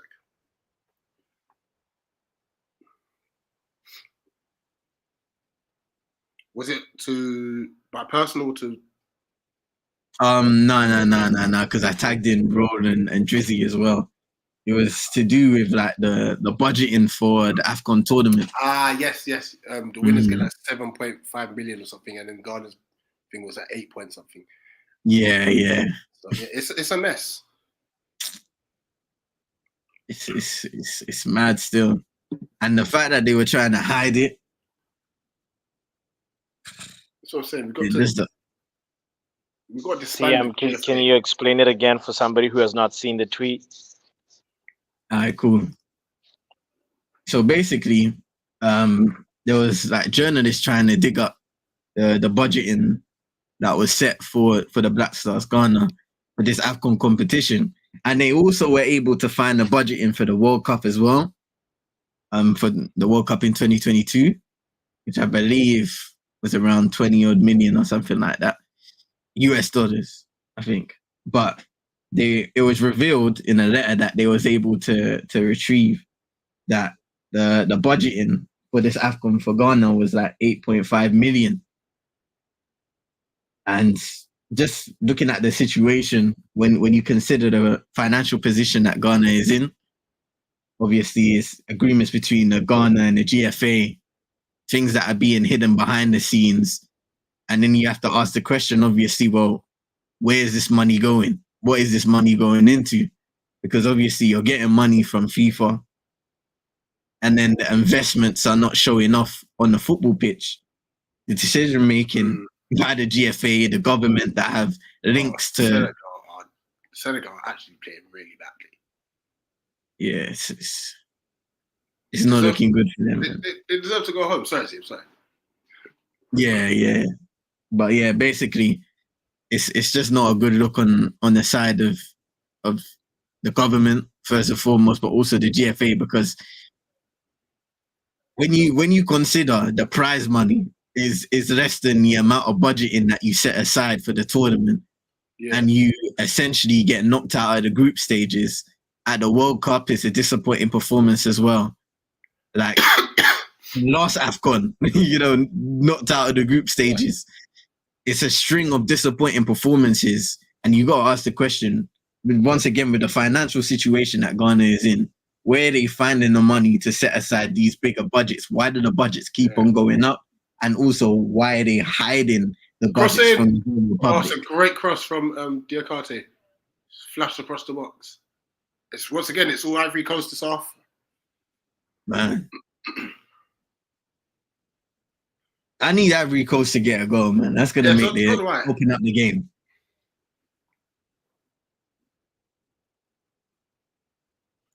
Honestly, Ivory Coast deserved to score. And maybe we'll give Senegal the kick up the backside they need.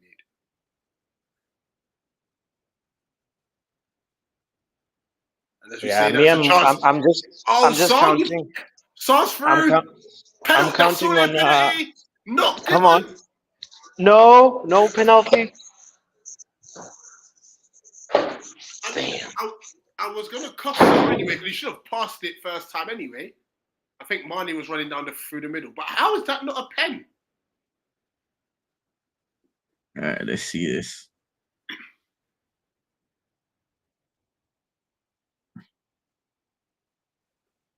All right, so it's good work by Ismail Assar. He gets brought down.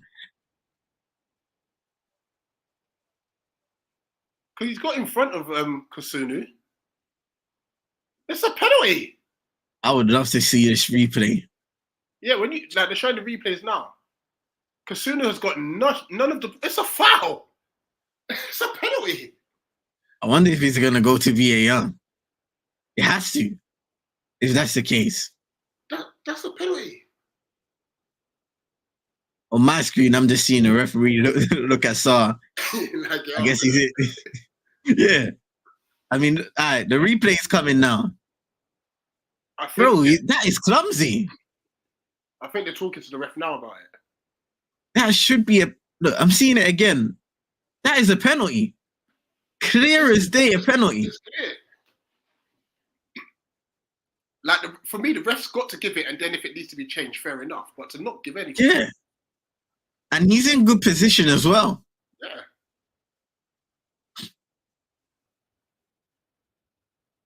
Big up to Anas. Hope you're doing well. Wait, is there nothing coming out of this? Are they still talking? The ref saying they're still talking. Okay. Should be sent to the monitor. Shout out to Hassan saying that's a pen for me as well. It's very clumsy for Kusunu.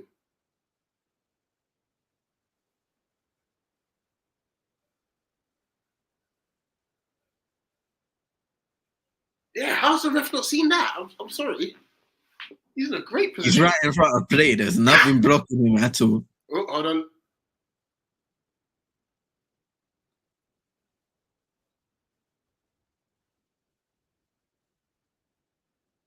Oh, wait. Has it been waved off? They're playing on. Oh my. I'm telling you. I think VAR so I think VAR have signaled that to yeah, they're playing on. Since the round of 16 has started, refereeing has fallen off a cliff, bro. There have been some strange decisions. Strange decisions. It's 1-1 now because Mane should have been sent off, and then so that's one against Ivory Coast, and then one against Senegal because that should have been a penalty. That's not good. Wow. He clearly gets caught. Oh, this is so disappointing. The games are getting decided this way. Good crossing, Mendy gathers.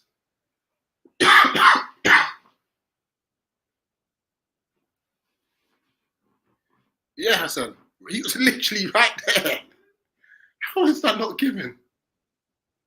But again, that's on VAR. How are they not deeming that as a penalty and telling him to go and reevaluate his decision? Yeah. Fofana, good tackle. Sangari strong there. Aurier. They can say good football. Fofana again. Gathered by Mendy.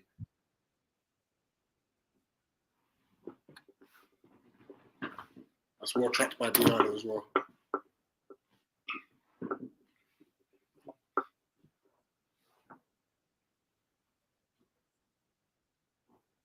Yeah, Diallo's done very well there.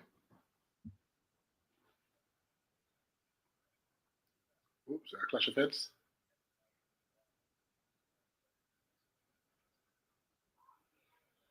Looks like Diallo's going to get a yellow card.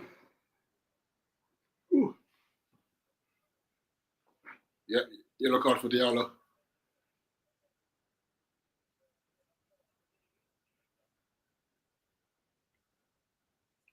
I think they're trying to make this game sway. Oh, hello.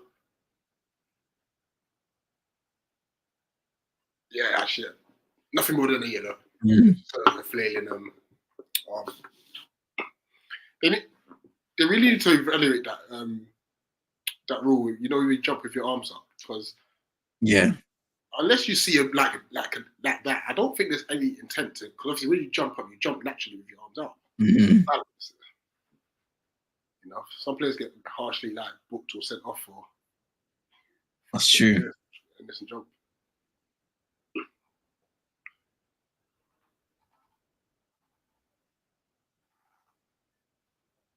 I think that's what made the Egypt penalty so confusing against DR Congo.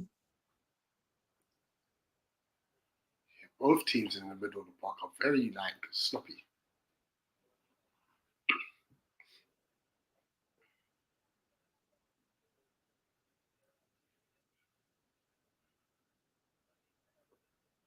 It'll be very interesting to see the next challenge in the box that Senegal make. Yeah.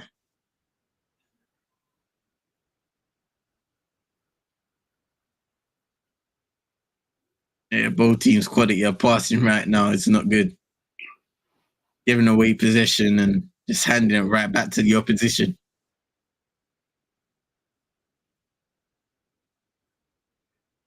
Senegal have just been disappointing. Kasunu driving forward. Ref playing on there. I mean, that could have been a free kick. I think that's a goal kick, I believe. Yeah, Ivory Coast still have the likes of Jeremy Boga, Nicolas Pepe, Sebastian Allaire to call from off the bench. And it looks like they might need a bit more inspiration in that front line, because I don't think the three of Gradle, Classo, and Diakite have done enough today. Yeah. I agree. And Hassan, your point is spot on. The world is watching, you know? Yeah. And we just need to show that we can do this well. You know, after group stage, we were so happy VAR decisions were correct. The time it took to make VAR decisions wasn't long. You know, normally, obviously, Premier League games, you're looking at 5, 6, 7 minutes for a decision. Now it's almost as if we're just not here in Afcon. We've stopped making the right decisions completely.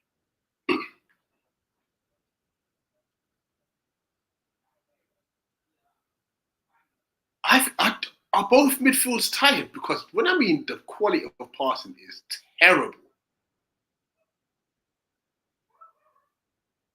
Yeah, Ivory Coast, no, it's well covered there. Mendy, that's composure.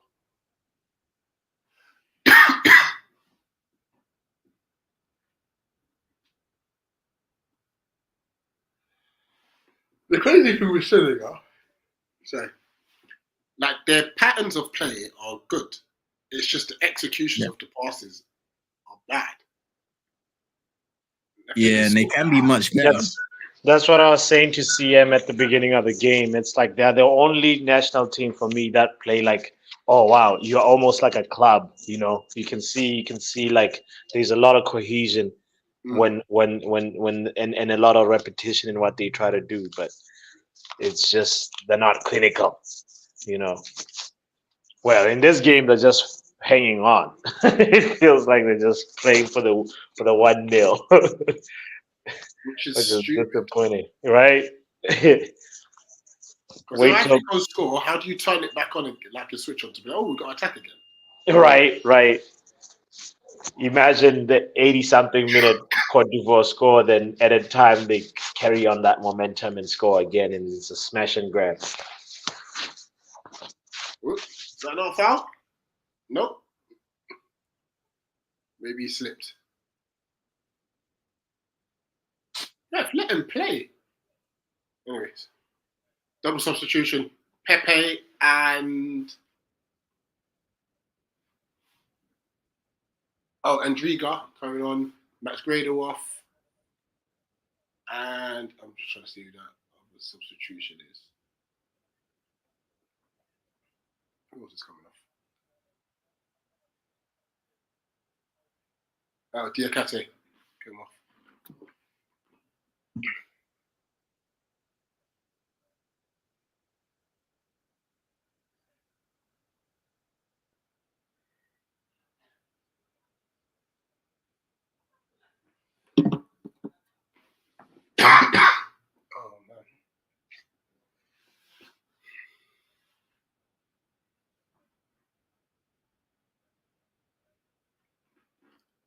But Yank's answering your question. What's the question? You've even removed your profile picture face. Like, that's crazy. Hey, you don't want to No. be identified, man.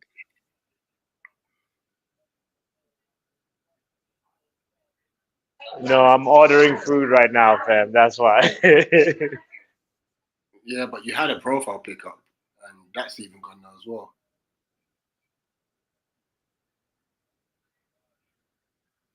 Okay, Diallo, left hand side, cross into the box. Easily headed away. Ooh, great control there. I think that was Saar. And Ivory Coast giving it away, silly as just time and time again. Shot, it's a poor one. It's hit Saar. Well, he's got possession again. Mane now, out wide. That's a foul anyway. Shot wide by Jacobs.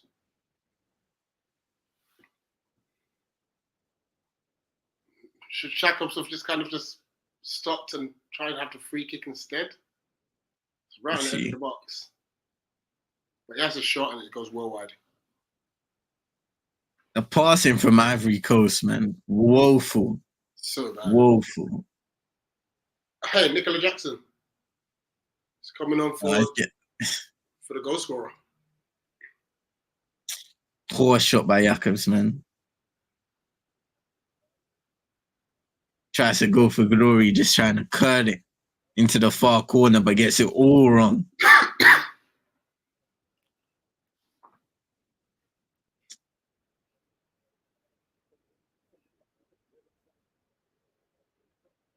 Goal scorer's off.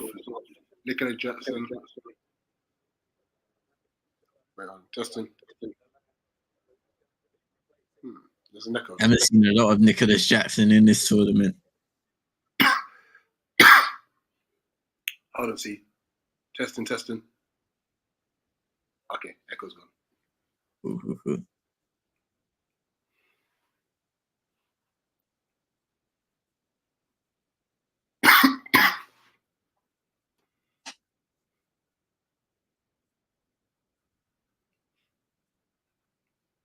Fofana.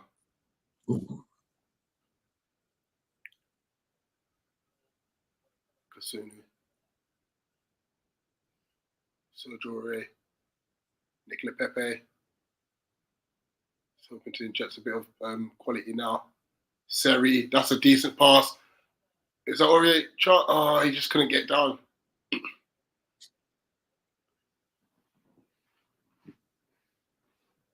Could he have whipped that in first time in the header or a half volley? Fofana, Mendy collide as well. It's great movement there. Great. Yeah, could he have just whipped it first time? Is that Aurier? Oh, it's a nice ball by Seri over the top to Ori, but just can't get under control.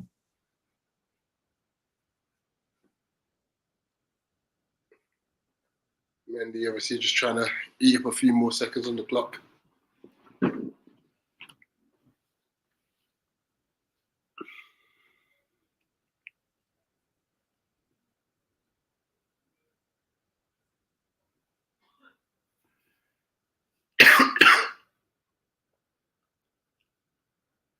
That's a great cushioned header down.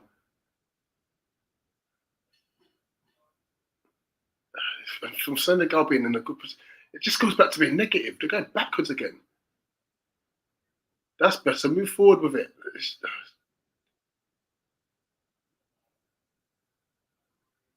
Mane, Jacobs.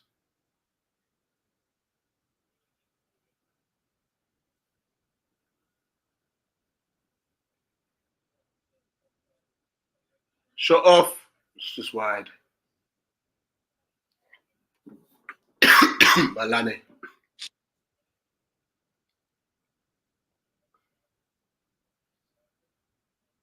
Sorry. Lamine, not Lame.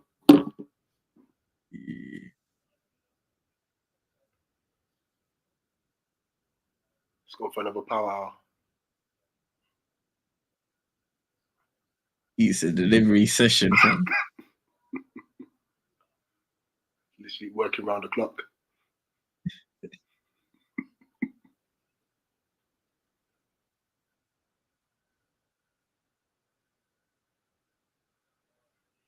Senegal have had a bit of possession now the last couple minutes, which we're obviously doing good. That's well played by Mane and Jacobs on the left-hand side. Oh, no, free kick. Cheaper Nickers arrived. Tell me what. Yeah, have you missed a lot in this game? I don't think so. I don't think so. One goal, one red card that wasn't given, one penalty that wasn't given. Apart from that, it's been really poor.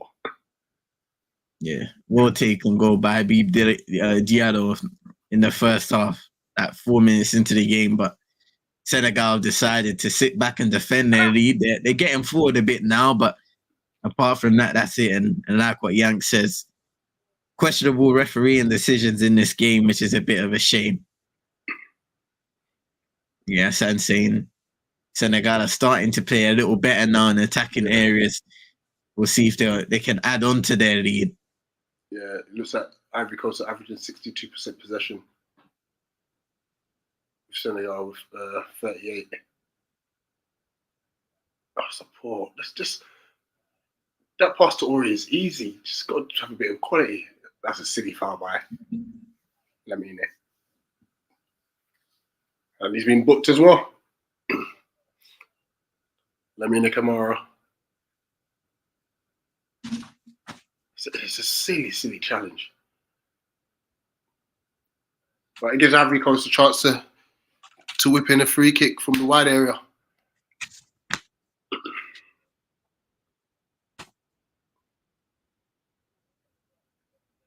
Yeah, it was a bad challenge. He didn't need to make that. Pepe has his back to the box. Back to goal.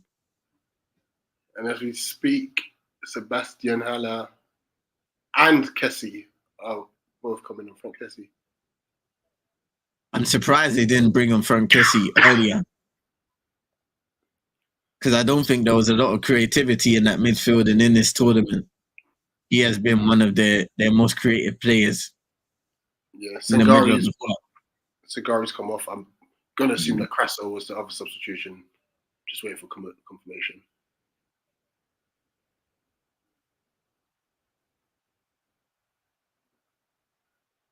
Crossing.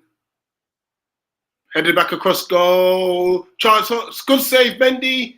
And then second save. What a save by Mendy. Kessie was his first touch.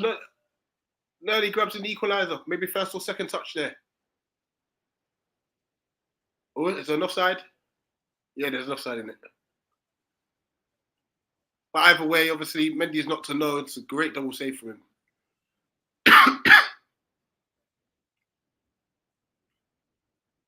See. So that was not offside. Oh, great first save and a second one. Oh. Okay, let's have a look at this. Wow. That's not offside. Where's the offside? From the replay, there's no offside. It should have been a corner to Ivory Coast.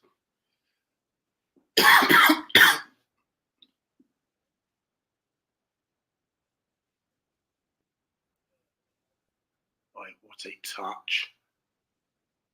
Oh, he's unlucky. Yeah, there was no offside at all. So with the ball threaded through. Back to Sarr in the box. They played around with it. They've got to score. They don't. Mane. Just massive indecision from the Senegalese front line. It's a good pass from Sarr into Mane to start off with. Back to Sarr, who wasn't expecting it, by the way. He sets it back to Mane. He misses the target.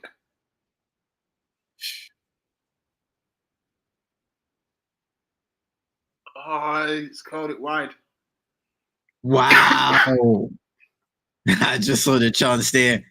It's like Mane's leaning back when he's about to strike it. Yeah, it's a cooling break.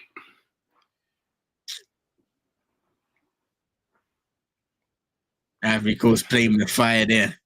massively.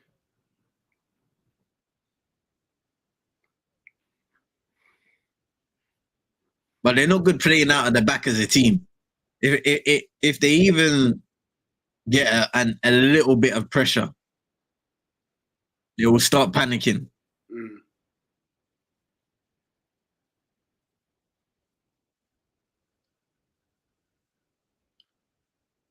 There's a chance in there for Ivory Coast, though, man. Just the way that Senegal are playing.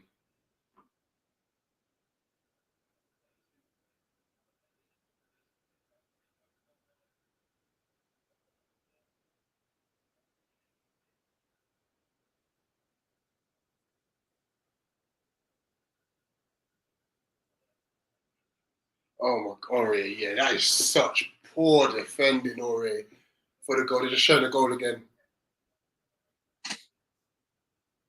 Oh, what a strike that is from Diallo. Clean.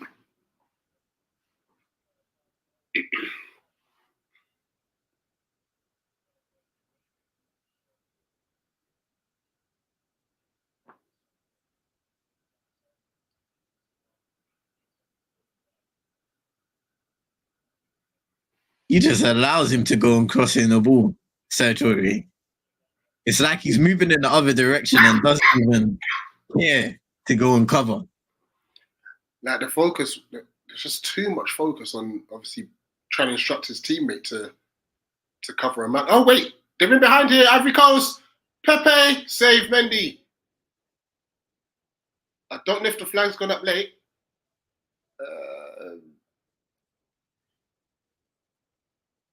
So long ball by Ndika. You know what? Pepe could do better there. I think he can lift it over Mendy. He does attempt to do it, but just doesn't get enough on it. Big chance for the Ivory Coast.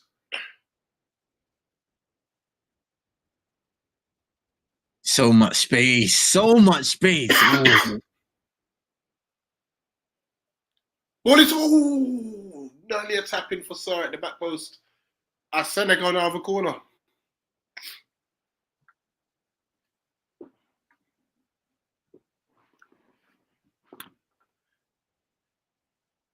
This is more like it. Actually creating chances.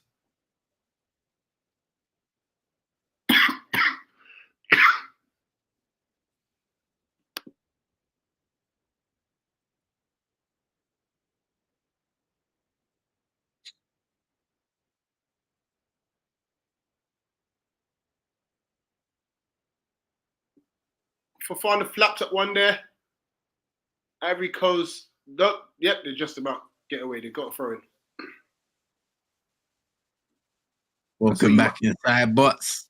Big up, Bots. I saw you just wipe your mouth there, bro. It's all good. Hiya, Peter. You're muted, bro.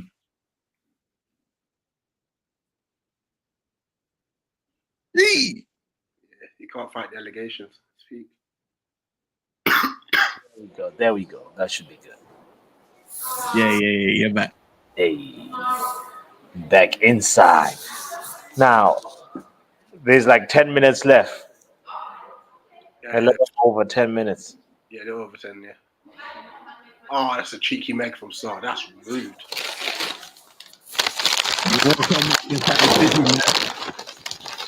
Damn! Hey, what are you eating?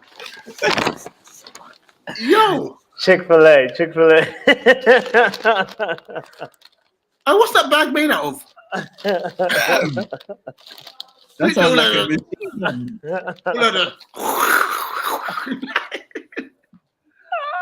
You know, in America, they like use paper bags and stuff, yeah?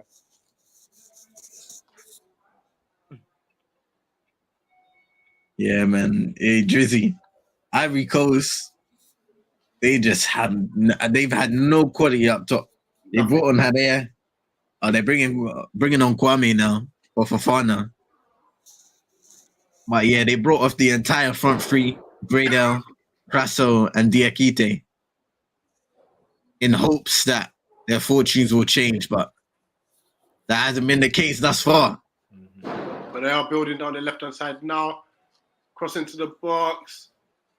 Jacobs can't clear. Pepe.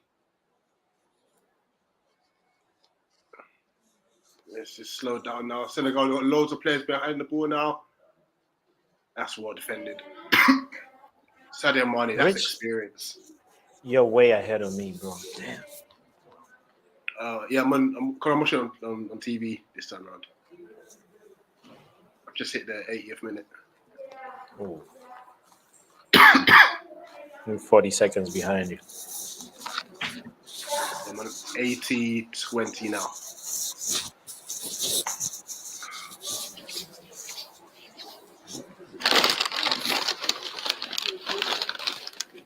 I think that's it. Idrissa Gueye that's about to come on now. Everton midfielder. Definitely to shore up things in the midfield. I'm telling you, the entire front three. Hadez returned, Adingra, and Nicola Pepe. Oh, that's a good ball. Pepe's through. Pepe's been taken out. Is it? Wait, who's been booked? I think he's booked Pepe. I need to see this. Wait, no, it's not Pepe. Wait, what is going on here?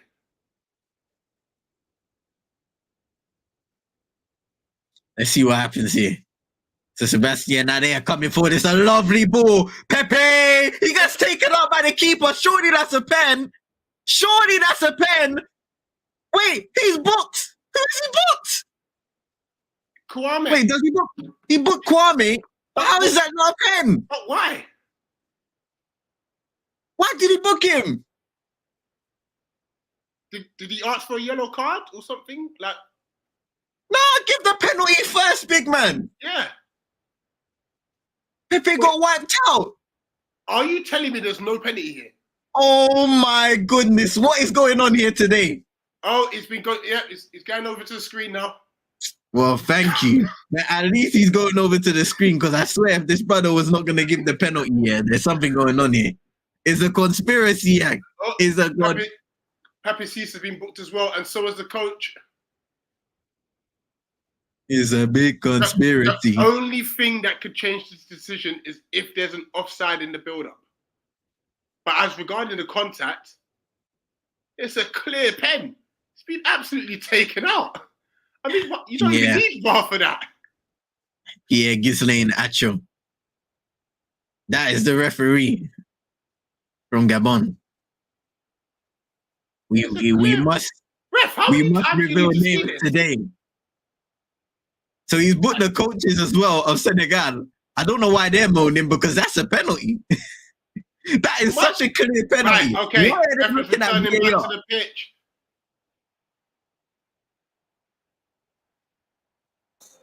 Let's have a look. Let's make a decision. Penalty given. It's about Penalty time. Ivory Coast. No, but why did they need, bro? Why did they need VAR? That was so clear.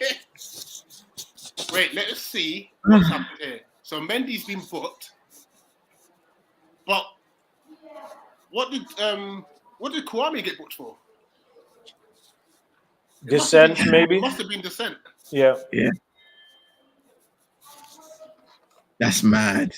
Shout out to Patrick coming in, saying penalty. Clearly a penalty. This ref is on one. Hey, shout out to Haran. Hassan. Yeah, Gasoline Acho. We must name names. Hey, name and shame. Name and shame. I Drizzy, you got the Mendy mistake. Yeah. Yeah. You know what?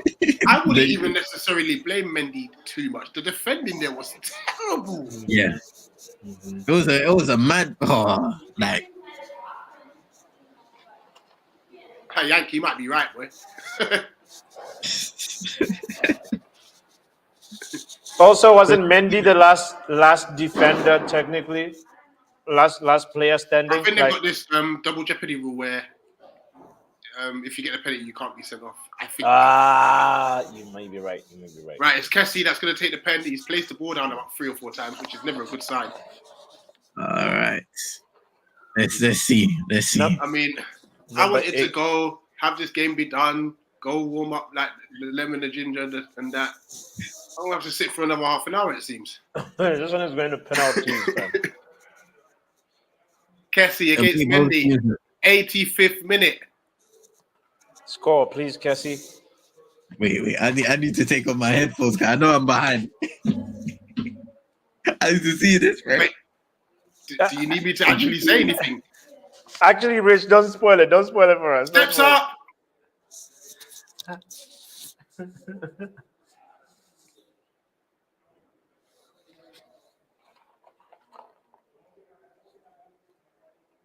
Take the pen. Take the penalty, Kessie. What are you waiting on?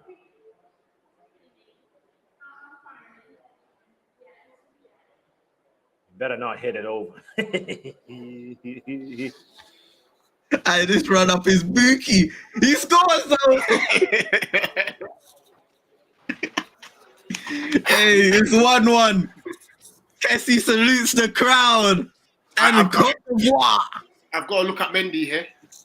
He went the right way, Yeah. but Ivory Coast back in the game after. They've deserved. Oh, hold on. I did say that Ivory Coast were going to get a penalty now. Get in. I did say. Oh, no, Mendy, that's shocking. Oh, no. Okay, I see why. He went to the right person. He couldn't trust. Fair enough. If he had stood still.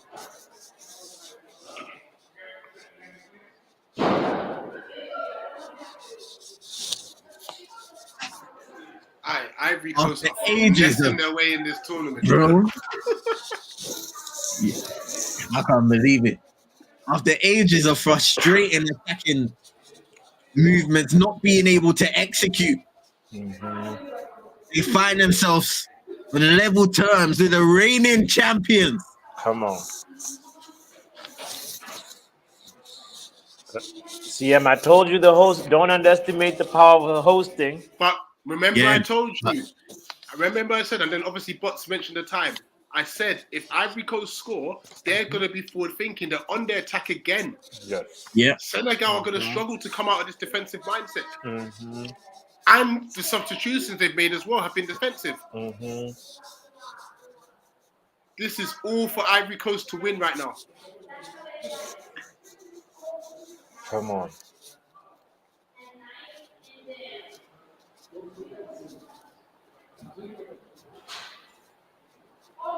Kasunu, Ore, Pepe, who's actually changed the game. Yeah, the thing about Nicola Pepe in this tournament, he's been extremely direct inside the area. He has the most Pepe take through on again. Pepe, it's a heavy touch, unlucky. He kind of like controlled it with the outside of his foot like a flick. It was just a bit too heavy. Jacob was nowhere. Yeah, he's one of the players in this tournament with one of the most touches inside opposition box, Nicola Pepe. So he's going to get into dangerous positions. It's just about how he produces. He wins his team a penalty there to get them back in the game. I'm just seeing a touch get away from him, but he's going to keep on getting into those positions and threatening. They might actually close on an injury in extra time, you know. I can see them at this point going on to win it. Yes, yeah. Ivory Coast are favourites now. Oh. And it's all down to mentality. As they drive, they're coming forward again. Haller, edge of the box, plays 1-2. Better defending there from Jacob. Drizzy saying, can we have a conversation about Adiu Cisse's tactics? Hey, hasn't worked out today at all. How do you score in the 3rd minute and just sit back? It's crazy. Looking From there, no, like virtually no ambition to get forward and to try and score more From goals the to kill off the third game. minute, Yeah. Seri's just been booked.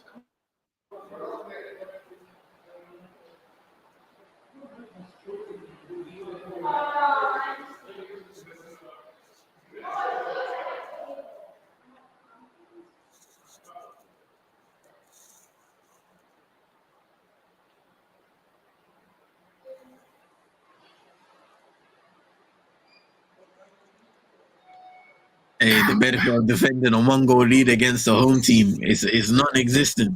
You can't do that for so long. It's mad. Crosses the box for Senegal, headed away. Yeah, Drizzy said it earlier, man. It's one of his pet peeves with the way Senegal play. They'll score a goal and they'll look to see it out. They'll defend. It is part of the reason why in Afcon they have like one of the best clean sheet records combined in the last few tournaments, but it hasn't worked out today. And the way Ivory Coast have shaped up right now, it's literally a 4-2-4. They're going for it.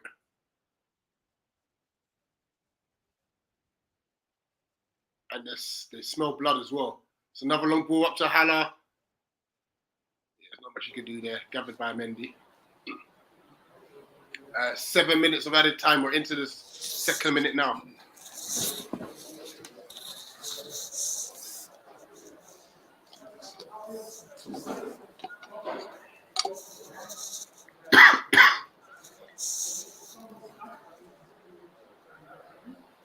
Free kick to Senegal. Corner with just a pull of the shirt there.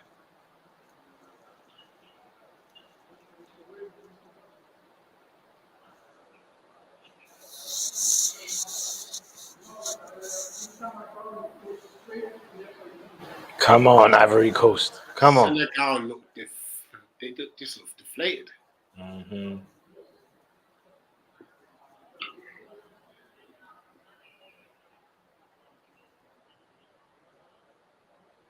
Happy so terrible pass. Literally to no one.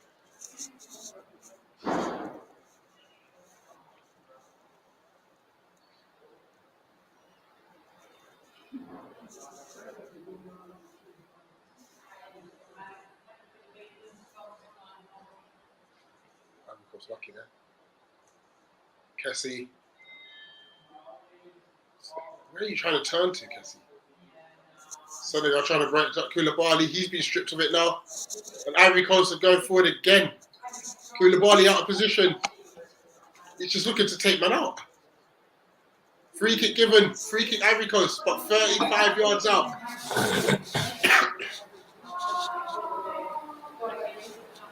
They've obviously got now an aerial threat now with Haller in there. Dika.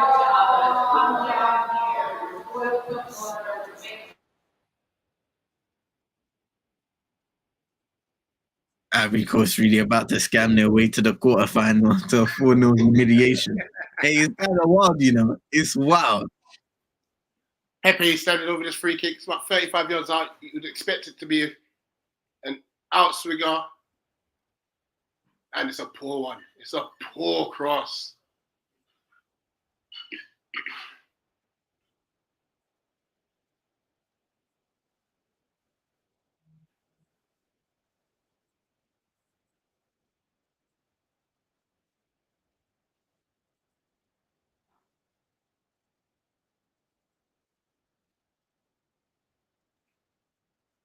Where are we at? I think we're approaching this 4th minute. Oh, that's a bad free kick. I just say, man, that rolling saying extra time. 3 minutes to go. Senegal with a free kick on the left-hand side.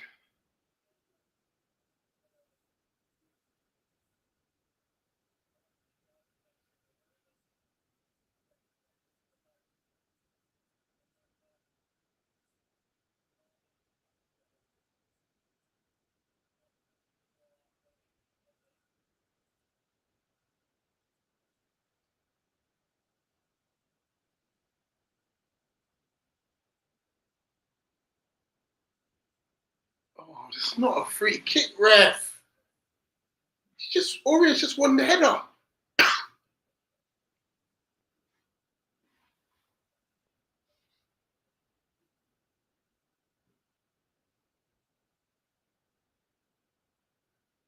Nearly reached Jackson. Ivory Coast moving forward. Ball over the top to Haller. He wins the first flick on. Oh, it's offside. I wasn't Haller, sorry. Yeah, you'd be looking at Ndai off the bench, potentially up front. Knowing that they've already changed their striker in the game to Nicholas Jackson. It's not really.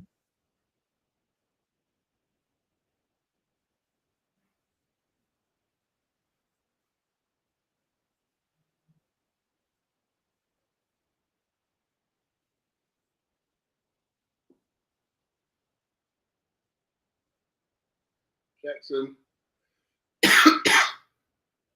So over crossing. Mane strong there. Sets it off. Shot. Corner. Shot by Dressaday. Just seeing if is the corner given. Yeah, corner to Senegal. This is the last minute of stoppage time. Oh, look at Drizzy's comment about Afcon having a syndrome known as the defending champion's curse. No defending champion has gone past the round of 16 since 2010. Crazy. And We could the way this game is going. We could see it happen again. I think we're about to approach. Yeah, I think we're gonna get extra time, guys. I'm gonna go make a hot drink.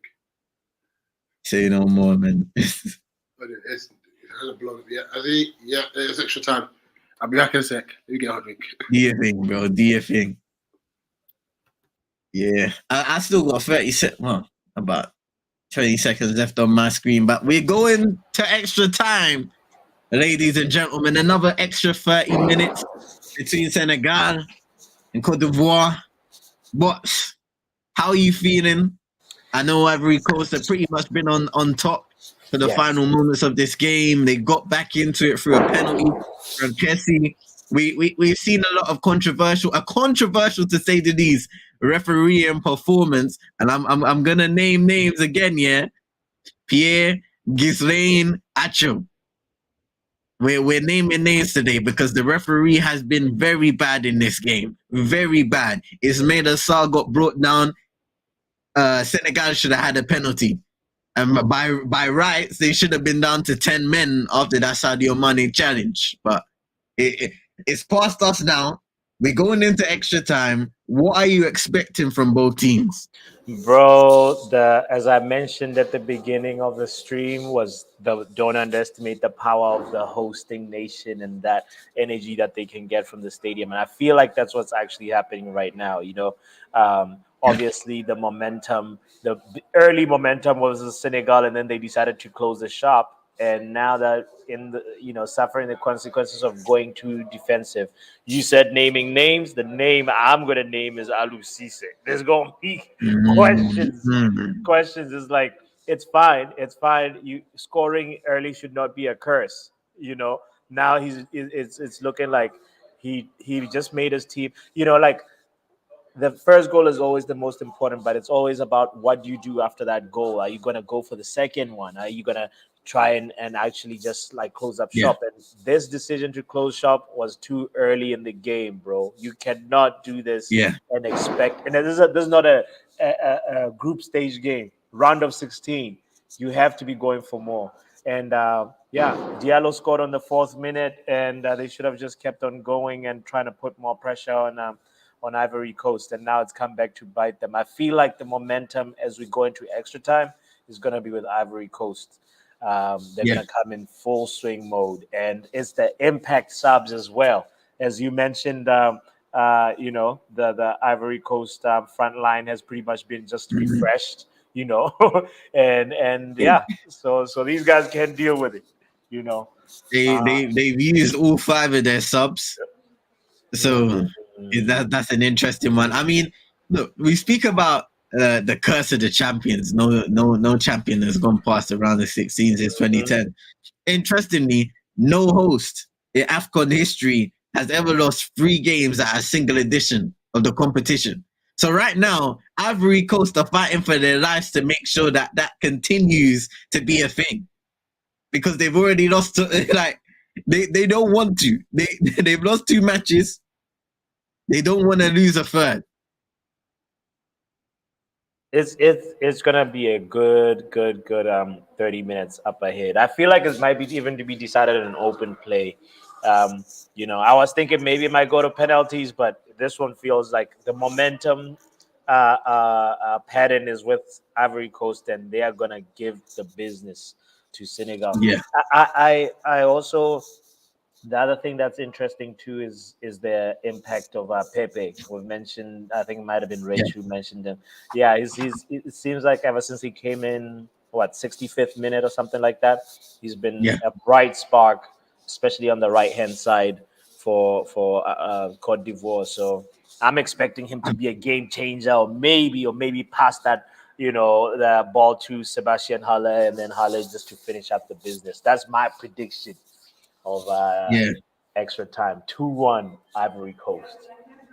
That's the thing, right? Pepe's been able to grow into this tournament. He hasn't had a lot of minutes, but in the minutes that he's had, he's become synonymous for being in dangerous positions, getting a lot of touches inside the box in the group stages compared to the peers around him. And the minutes that he's had, he's actually done well in doing so. So no surprise, he comes in the game, he impacts it, he wins the penalty. It's interesting to see once again Sebastian Haller getting his first minutes of the tournament, how he could possibly impact the game, because their front line had struggled for a lot of this tournament. It looked well in their initial game, and then there was a massive drop off. They've switched and changed, so they started with Gradel today. And then eventually they were all brought off. So we haven't seen Jeremy Boga. We've seen quite a few minutes in this game. I thought he's been all right. But again, end product, letting them down. So now be a huge opportunity for that front three of Sebastian Haller, Nicolas Pepe, and Simon Adingla to really try and push the pace and win this game for Cote d'Ivoire, the home nation, the hosts. Let's see what they can do. And for Senegal, they're going to have to pick up their game. Reigning champs, like what Bots have said multiple times, that's what many of you guys have said, Drizzy, everybody in the chat, they opted to defend for essentially the entire game, and it cost them big time. Now, you could say refereeing decisions may have got in their way. They should have won this game anyway with a potential penalty and so forth, but they also could have got a red card in the game, and who knows how that would have affected the rest of the proceedings if Mane got sent off at the time he challenged Ibrahim Sangare. So we'll see how this goes. They made substitutions themselves. They brought in Nicholas Jackson. They brought in Idrissa Gueye as well in the midfield. So it's going to be interesting to see what other changes they possibly make in this extra time period as we have just kicked off. Well, I've just kicked off at least. Speaking of changes, I mean, if you look at the Senegalese bench, I mean, they have Ndiaye, who's also a good, decent striker. I think he plays for Marseille. And then there is also Dieng. Dieng, I don't know that well, but, another notable name that's on the bench that hasn't been called up for Senegal is Kouyaté. Yeah, Chiki Kouyaté. Yeah. He's interesting in the midfield. He's more of a defensive midfield player. Haven't seen a lot of minutes from him. Currently at Nottingham Forest. I don't know if this is the situation to bring him in. Maybe if they continue to stay under pressure, then you bring in a player like that. But it is risky always bringing in guys that haven't had a lot of minutes in high pressure situations, because you almost get a moment like we did in the Cape Verde Mauritania game, where Mahmoud comes in into the defense, and He's not fully concentrated. Tries to head it back to Nias, and then gives away the penalty because his header is short. I know. Oh boy, good example that you just brought up. I want to say shout out to Kendo, by the way. Kendo99 says, Yeah, greetings, we fellas. got It's to been an Kendo. excellent 90. And the Ivorians have to be patient with the passing and build up against a dogged Senegal. Yeah, people are angry with Senegal. Corner is also very angry, saying, hope Senegal go out. I know that Munj has relinquished his Senegalese honorary passport that we gave him the other day, so he doesn't want to be Munj. He doesn't want to be associated with Senegal no more after today. Nah. You got to run on that, man. You got to stick with them. You can't Right? be doing this thing. Man, them going on loan to countries and now they're relinquishing their citizenships. Nah, man. Don't go anywhere. Nah. Don't do that now. Exactly. Oh boy. Yeah, I'm on the 92 minutes 15 seconds. So let's see how this extra time goes. I'm just saying they're the strongest team. If they go out there, Nigeria can win it. And here's the thing, right? You can't even say that, bro, because Nigeria is going up against Angola. Angola are the most informed team in this tournament right now. Yes, sir. Do not underestimate Angola. No. Oh, he's a thing. Gets the strike over the bar. Oh. Yeah, you can see it's a poor pass. Koulibaly stretching to try and make the challenge, and Adingra just gets the shot all wrong. Loses balance at a crucial moment as he tries to bend it into the top corner. Oof. Koulibaly has been suspect all game, you know. Yeah, you know what? I'm not gonna lie. Yeah, he might be coming to the end. Yeah. Kalidou Koulibaly. I think we started to see when he left Napoli, he came to Chelsea. He didn't have the greatest spell. No. And now I think he's gone over to Saudi now. I think. Yes. So he's playing his football. Let me get this right. They do it. He's playing his football at Al Hilal. He's used to playing on the set. So yeah, man. He's getting old now. Lost a little bit of a step, and yeah, we're getting to that point of his career where he is struggling to keep up with the game a little bit. Kalidou Koulibaly, but still a leader in that Senegalese side. Oh, this is good. Man, like Rich back again. All right, lemon, The- ginger, garlic, honey, and a shot of rare nephew. Nice. As you should. It's going down the treat. The fall of Koulibaly for me has been it's not nice to watch. I mean, it's fine. He's not in the Premier League, but look at guys like Thiago Silva who have some longevity at center back, and you're wondering, Koulibaly, what happened? You know? Yeah, that's it. Yeah, interesting. Drizzy saying apparently Senegal's never beaten Ivory Coast. So that's why they started defending. I have in my notes that in their only two previous meetings at Afcon, Ivory Coast have won both in the third place playoff and in the group stage. So one in 1965 and 86. So long times ago. Damn. Long time ago, but still, they do have the best. They do have the better of the Lions of Teranga. Yeah, but still, like from the third minute though. Yeah, that because really said, look, I understand why they started defending, but from the third minute, and you see saying you will answer for your crimes. And as you speak, it's a Senegal throw. I thought Ivory Coast he nicked it there. Kwame put the pressure on the Connor's in here trying to act funny, bro. It's Rich, what you got to say, man? Connor needs to go support. He just needs to go and support Gareth Southgate and leave us alone. You see this man coming on loan, yeah? On loan. Oh, just wide. Getting that cheeky from Wish. Aurier. Connor, don't worry. Mendev, he's still bitter. Don't worry. You've been sin bins twice already. Connor says he's been adopted by uncle and KG. So don't worry. The moment Nigeria fall, they will send you down with them. They'll forget about you. Don't worry. Don't go anywhere. Ooh, I just saw the shot from Aurier. You cannot trust me. I'm sorry. Hey, the medicine of champions, Rich. Shout out to see Pinnick in the cup.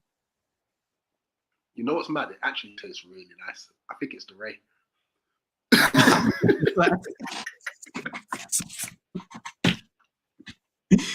Hey, Connor, nah. That is fraudulent because I did answer the phone eventually, so it's all right though. You tried. And I showed up when we lost to Cape Verde as well. I don't hide. But big up Connor though. Hope you well, to be fair. How's life? Hey, big up Connor and big up Connor. We got 2 Connors in the chat right now. You know it's weird, like, because you'll still always be Yank. You know what I mean? You're Connor Yank. Like when I found out that obviously Bots' name is I've even forgotten. My bad. But I don't call him. Man like Drake. Man like Drake. Aubrey. That's it. I still call him Bots. Like obviously CM is CM. It's just. It's Yeah, it's just. Yeah, who actually uses it? So I use my real name. Tariq uses his real name. Like read this. Joe is not Joe, you know. Joe is not Joe Blackman. That's not his real name. Realist is obviously that's not his real name. Yeah, there's only so it's me, me, Tariq, Roland, obviously Connor. I don't know. There's not many that use our actual names. Oh, do you think Fighty will get the Ivory Coast coaching job? He's done a good job today, to be honest. Being the caretaker, obviously, Jules Gasset.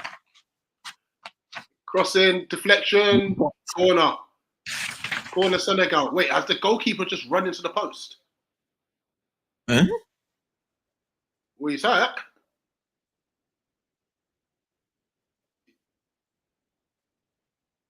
Fofana, what's he done there?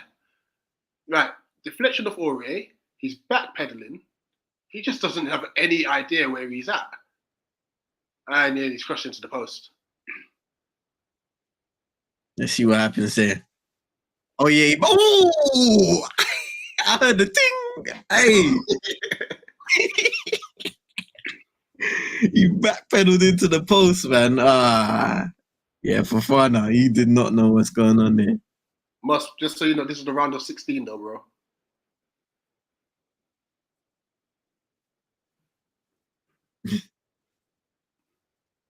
Shout out to Jordy in the cut. Shout out to Moss. Told you this was the final, maybe. Morocco on his side better. Bro, people keep on forgetting about Angola. Respect Angola in this competition. They have been popping.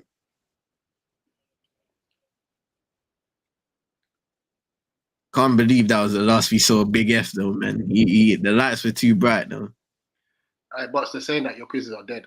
Uh-oh. What about the quiz? He's calling out your quiz questions. What did he say? But your quiz question of who has won the FA Cup, Champions League, and Premier League and been relegated is BS because it's Kanu and Roy Keane, and I was robbed last time. I'm joking. Bro, I was not running it. I'll make sure. Well, I feel like, Connor, you were robbed on the Bellamy question because I watched the quiz again, and somebody misspelled Oh, Bellamy. Charles overkick. So It's over the bar. Next one though. I got you, corner. Just saying, when I won, no one was robbed. That was fair and square. No Everton -10, no Everton -12, 20. You didn't win no COVID cup. It was just like landslide.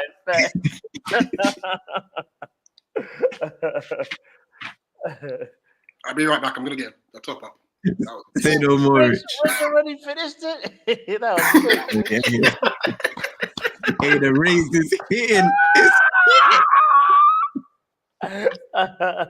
It was nice. And healthy too. So, go top up, bro. Go top up. I'll be back in a second. I'll be back. Hey, Morocco is not a good side, saying Drizzy, when more people learn. CM, did you know who those officials were? The ones that were all on their phones, the three of them? You saw that shot? Like when on their phones in this game? In the game. There was three officials that are just like, that you see? And you wonder why we've had some bookie decisions. Nah. I think round of 16, that's when he can start bribing people, because like in the group stages, like,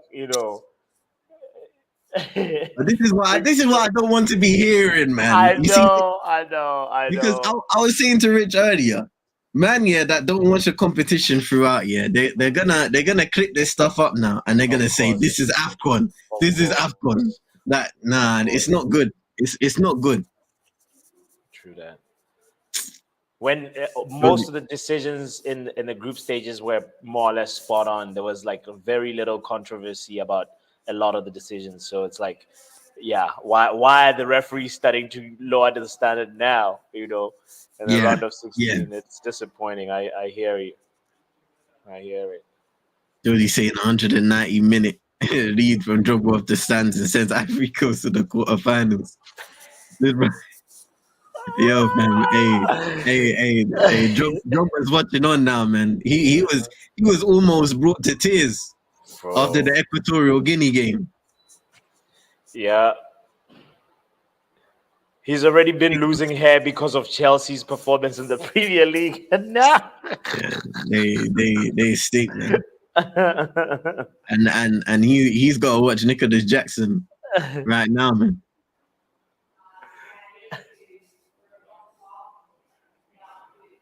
Yeah, Sadio Mane was well defended there by Aurier. Just seeing him out. Getting that goal kick. Nick, I'm sorry, I literally just saw that message. I had to pinch of salt. Hard. Hey, what needs must, isn't it? Hey. Can you bring me a little bit of salt, please? Can you bring me a little bit of salt, please? Thanks. This one has salt in it? You didn't say you're gonna put some salt in this one? Yeah, Nick said I had a pinch of salt. Listen, man. Nick, it's good stuff. Nick's is all our mums. You know what I'm saying? So she's gonna have good advice. You see it? I ain't playing. I don't like getting ill, so nice. I have to kill it early. I have to kill it. Connor, I saw your comment. We're not gonna bring it up though. But all I'm gonna say is take her to Toys R Us. That's all I'm gonna say about that.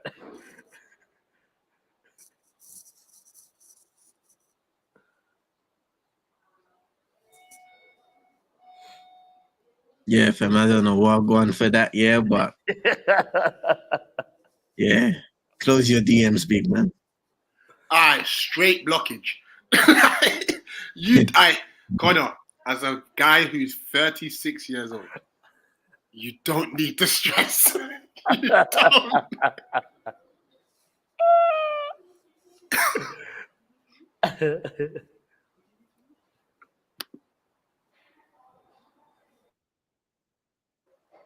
Yeah, Drizzy saying this is going to penalties.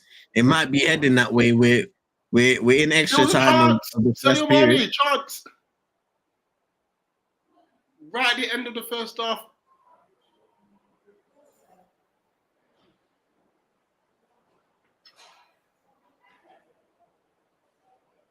I'm just trying to see a replay of it. You see this?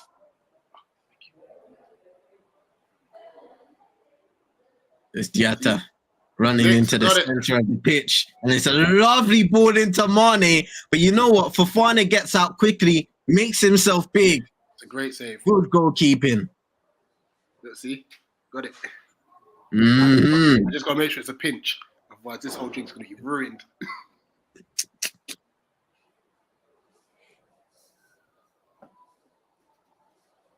Yeah. Brilliant goalkeeping by Fofana. We're half-time, extra time right now. We'll have 15 more minutes before it is penalties. The second penalty shootout of the round of 16. The first one, of course, so DR Congo winning against Egypt, sending the Pharaohs out of this competition.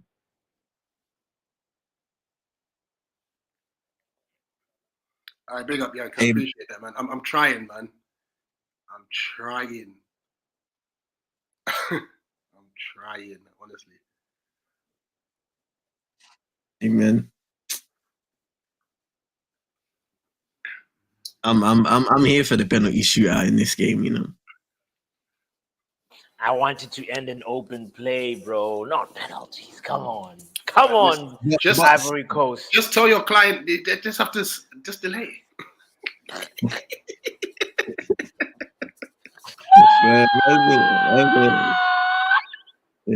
Man said push it back. Push it back. We have to control this narrative. No. If you keep saying it, it'll become true. You know, some people will think it's true. It will become true. Yeah. What's the slogan? Agendas happy agenda. This is a hate agenda. This is a agenda. This is like bots, man. You can't keep showing up in that dark place, fam, and saying it's your place of work. Can you imagine the mood lighting, you know?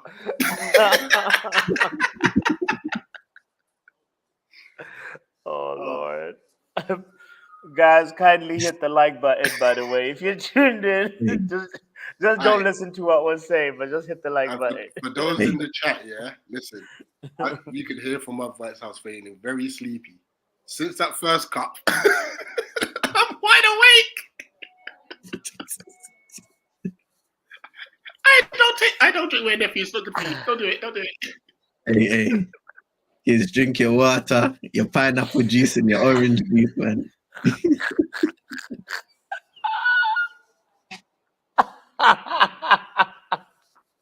Even Yank is going at me. The amount of people that have traveled to London, like obviously content creators and stuff, and we've introduced them to Ray, and they've been like, "This is peak."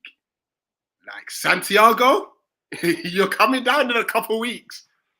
See, we got to link him. We got to do the Ray. We got to do the rating. Not Santi, man. Santi. You know what? Maybe after one shot, you'll get some bass in his voice.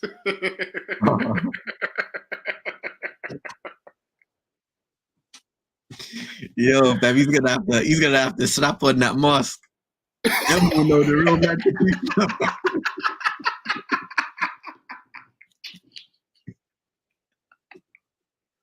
The time is now.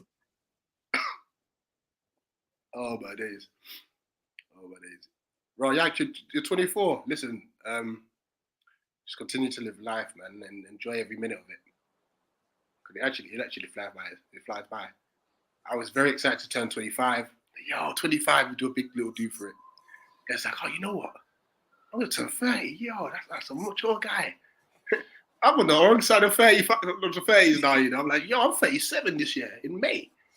I'm like, yo, man, 40's around the corner. It's crazy. Rich, you're like May 20 something, right? Yeah, 22nd. I don't want no presents from you, by the way.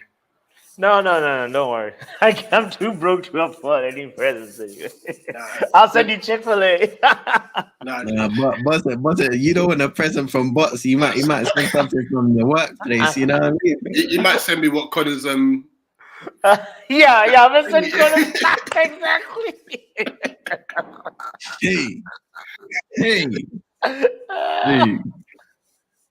Hey, shout out to Yank though. I'm off to law school this fall, getting my degree in May. Gonna be interested in it. Big up to big up to Yank, man.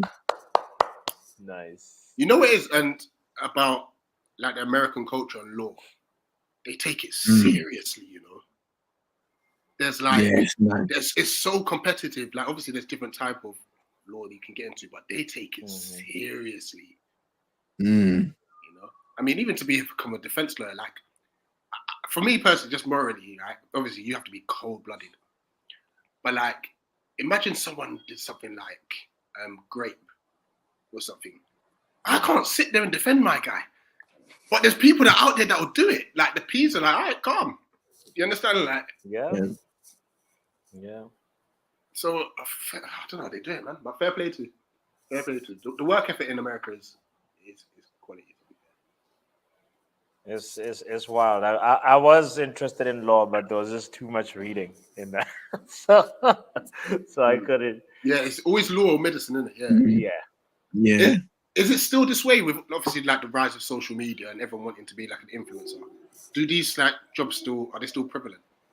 Bro, corporate law is definitely in fashion. It feels like at one point maybe criminal law seemed like there was a little bit more interest, but like I feel like corporate law is taking the front seat now. You know, what kind of law are you interested in, Yank? Let us know.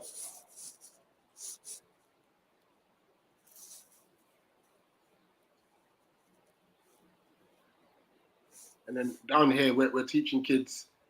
Number one, we're teaching them some of the stuff. The kids ask me as a teacher, like, sir, but when am I going to use this? And I won't even lie to you, like, I can't tell them when they're going to use it. All I can literally say to them, listen, I respect that. You might not use Pythagoras after GCSEs. I get it. But get your GCSEs and work the rest up from there. The GCSEs, are, for me, are your most important exams. You know? But, like, there's no... It's as if like there's no path, you know. And you know what? Yeah. Hold on. I was gonna say, right, and you can elaborate on your part after. Yeah. Like, years after doing GCSEs, the biggest thing about that and the best lesson you can learn is discipline. Because I think at that stage of your career, you're still kind of maturing, obviously, for like 15, 16 years of age. So a big part of getting into that like year 9, year 10, year 11 period of your life is learning about discipline and knowing that obviously you can have a lot of fun at school, but you also need to understand how to find balance in your work life to make sure you're as successful as you can be. Yeah. So like, because I used to hear the arguments where it's like, I'm not going to use this, I'm not going to use it, which is a fair argument because there definitely could be things that would benefit you more as you grow into a young adult, that they don't teach currently in the UK. Oh, but, massively. You know, these men don't know what rent is. Yeah. It's just that crazy. You know, so I was just gonna say, like, one guy came into our school today to do an assembly, and I was watching him do the assembly. He's from one of these companies, KMGT or something like that. And the way he was talking, it's just like, see, a lot of you young people, you know, you're expecting to go out and get a job in this world, but AI's taking over. There's not that many jobs out there. Now, big man, what are you telling the kids? He's telling them it's doom and gloom. Yeah. Now, I'm not. Look, what he's saying is factually right, because when you even look at like technology, like you go into like a supermarket, there's rarely any cashiers. You understand? Everything's self-service. Who's that on the break? But you can't tell them these kids that, because all they're gonna think is, all right, screw school, and then you're definitely setting them up to fail. Why he's miscontrol? What is he doing there? Where are you turning to? Ivory Coast, a chance to break. So I was sitting there like, what? Like, what are you even saying? Pepe, Kessie, blocked. Connor, I see your question. I'll be there in a sec. Oh, he's got to hook it across goal first time. Cross in, save Mendy. It's a good save as well. This game's so open. So I teach in a pupil referral unit, which is basically kids that get kicked out of secondary school. Wait, is that Marnie through? Marnie's through down the left-hand side. Why is he slowed down? Cross. Oh, it's been blocked. Chance. Good save. Get out. That's not a pen. Look at him. He's about to get up and try and score tapping as well. It's frantic at the moment. So yeah, I'm teaching the pupil referral unit. So kids that get kicked out of mainstream schools. Yeah, approve. And they come to us, and it's a tough one. Like I love the work. I love working there because it's about making an impact. But when I hear some of the stories as to why some of these kids get kicked out of school, I'm just thinking these secondary schools are lazy. Like it could. Like there's one child in our school who just talks too much. Granted, he's jarring. Don't get me wrong, yeah. But that's why he got kicked out. I'm thinking to myself, so you can't cope with a child that's talking too much. You send him to a Peru. And bear in mind, at our Peru, we've got kids that are on the roads, you know. We've had kids that have been sent down. Like for obviously all sorts of crimes and whatnot. So you're mixing in actually kids that have got good potential with kids that like need severe intervention. And all the kids that have got potential, all they're looking to do is fit in because they don't want to become a target. So now they're picking up bad habits. And it's a constant cycle. So yeah. But I teach maths and science for year 9s at the moment.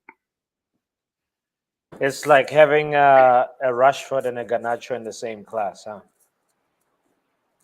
Damn.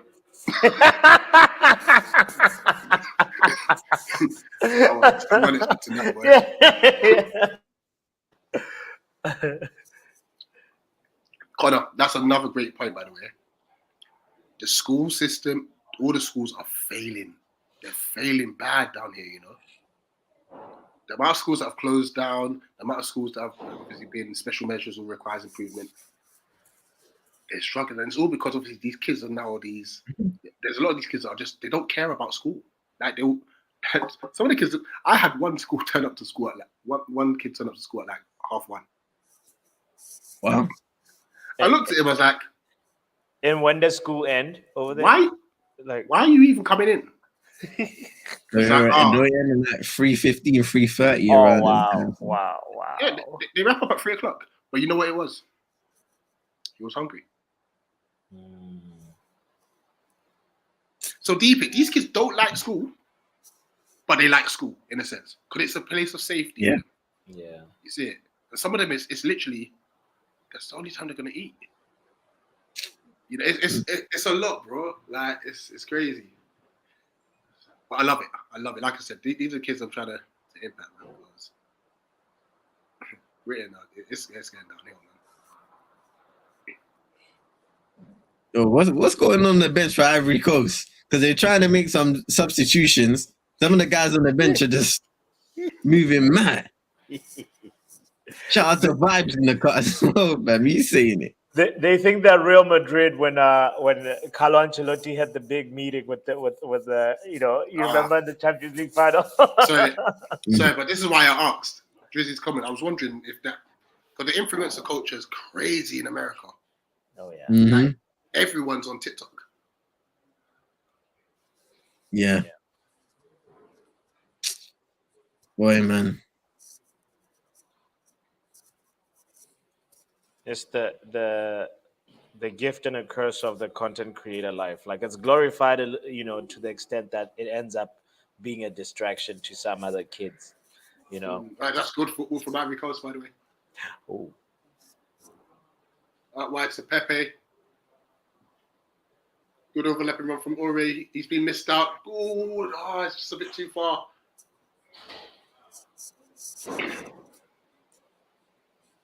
I think we're seeing penalties. Yeah. But Drizzy, look, with Ghana, you know what? I get it. Because to them, it's a way out.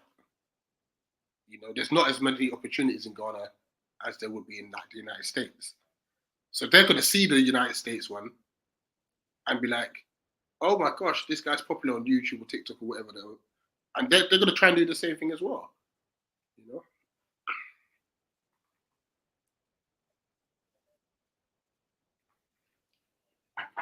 Last roll of the dice. for Senegal, Ivory Coast. Aurier's off with Sungo on. I'm sure Bamba came on for Senegal as well. Yeah, so Abou Diallo's off. Bamba Dieng's on. With just 3 minutes to go. Oh, he must be coming on sick of any.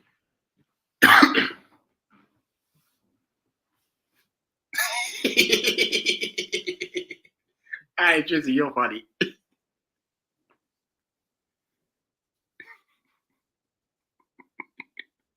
Wait.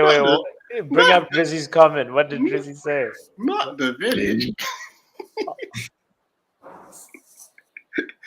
I need to suffer like me. Yeah, I'm not mad at that. What has it been given? Yeah, free kick Ivory Coast.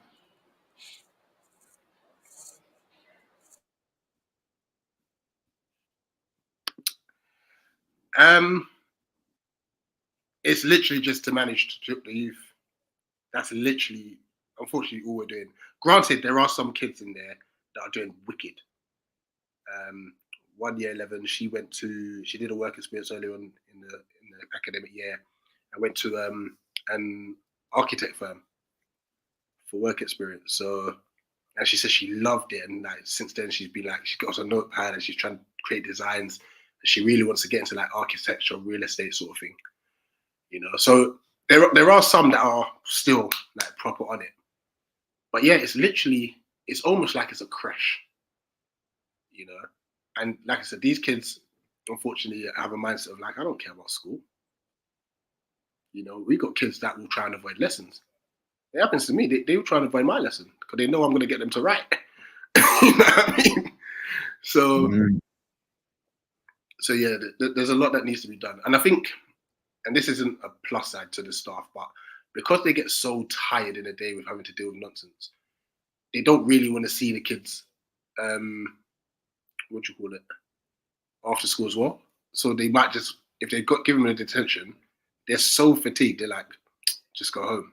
And it's just like, no, you've got to stick through that detention. Like, they need to face the consequences of their actions because we're literally setting them up to fail. You know, so yeah. But you get a lot of good like banter with them, and like you hear their life stories. It's so interesting, man.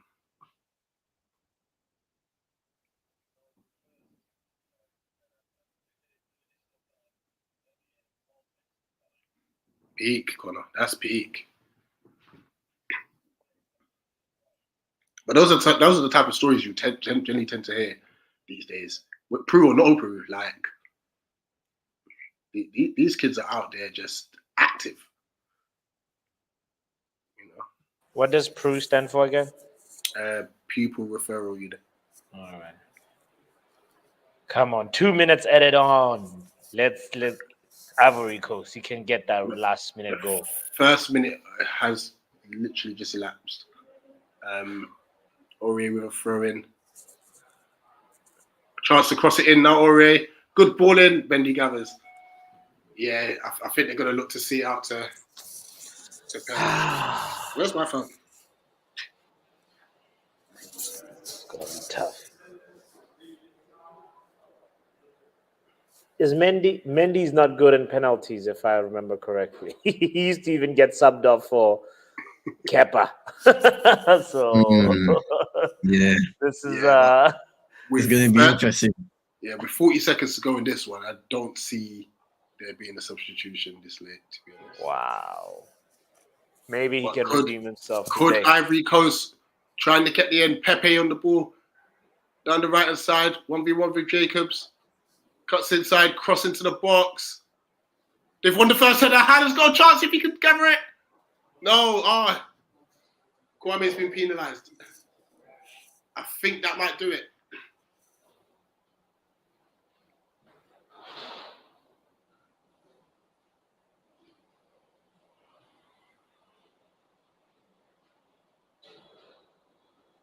Yeah, no penalty, no foul given. Mendy boosts the ball downfield. And it's penalties.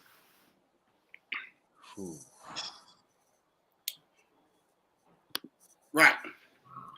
Now, this is a twofold question, because you have to have some element of punitive, but not too drastic, because you still need kind of what do you call it? What's the term? Where you, like showing like care and whatnot. But the thing is, unfortunately, obviously, as what do you call it? As teachers, we see the kids more than some of these kids' parents do, because we effectively see them for about 8 hours a day. You know, no blame on the parents, because parents, they work, you know, and they might have other commitments and stuff like that. So effectively, that they're gonna trust us more than anything. So still instilling discipline, and I think I'll use the term discipline instead of punishment. Discipline's key, because I think if, for example, lateness, if you turn up late to your job, you'll be told, well, you're late. You turn up late again, they're probably going to give you a disciplinary warning. You continue to turn up late, you're losing your job. So it shouldn't be okay to be late for school, you know. So if you're late for school, you should be staying behind for a bit. You know, we need to figure this out. Why are you turn up late? You get the usual excuse. What do you call it? The bus. Okay, wake up earlier. All these kids are doing is meeting up before school and puffing. Some of them doing more, you know. So yeah, it's tough. I think that's the discipline thing, right? Because one thing as a kid, like disciplines are something that are not enjoyable to learn, but it's things that you'll benefit from when you love to learn those disciplines. So like we tend to use a lot of excuses, because and then when those excuses are not accepted, we feel like it's injustice. And that's a dangerous cycle to stay in, because then you never hold yourself accountable. When you make mistakes, you feel like it's other people letting you down. Yeah. So it's about finding that balance at the end of the day. Exactly that. And even like me now as a parent, you know, when I think back to how my mum and my dad may have disciplined me, hey, I'm talking about holding up yellow pages, all sorts. You know what I mean? Now, obviously, if that was happening in this day and age, that's social services. You get it. But they did it out of love. You know, like I eventually started behaving myself. It took a while. Don't get me wrong. And it wasn't until I was like 18 and I started living by myself during uni, where I was like, right, this is not easy, you know. You know, if like, I can see why my parents were tough on me, and I get it. I totally get it. You know, obviously, I've got 2 girls, and I'm trying to raise them with discipline, but without the use of any force. But I promise you, if one of them tries to turn on the microwave or do something stupid, I'm gonna have to let them know. If they're trying to stick a fork in a plug socket, I'm gonna have to let them know, because they can't be doing it. You understand? So it's like you said, it's finding that balance, you know. And yeah, I mean, my girls, I mean, Nevaeh's, she's hard work. Nine is an angel, bless her. I love Nevaeh to bits as well, but she's funny as hell. But man, she's trying like, no. Nev, go to the bathroom, get ready for bed. I'm not tired. Nevaeh has to get to me. Okay, daddy. You know, it's like a constant battle. But this is all about, what do you call it? It's just growth. You know what I mean? You know, and yeah. You kind of learn. You kind of learn, basically. As Kalidou Koulibaly and Sergio Aurier speak it over with the referees and choose which end they're going to take the penalties, we're getting that bit closer to finding a conclusion to this fixture. After 120 minutes, ended 1-1. Right. Habib Diallo giving Senegal the lead after 4 minutes. Frank Kessie equalizing from the penalty spot in the 86th minute. It's getting tense.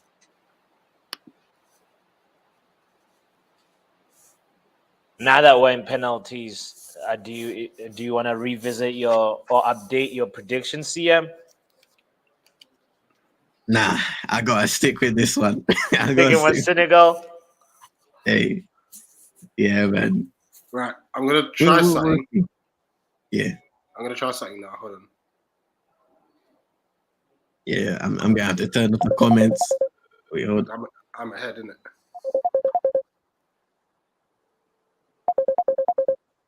Answer it, both of you.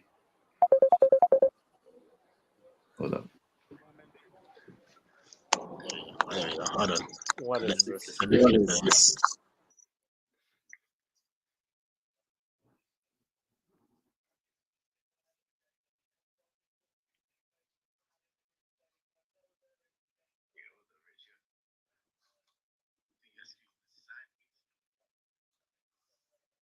Oh, hold on. Sorry. Is that better?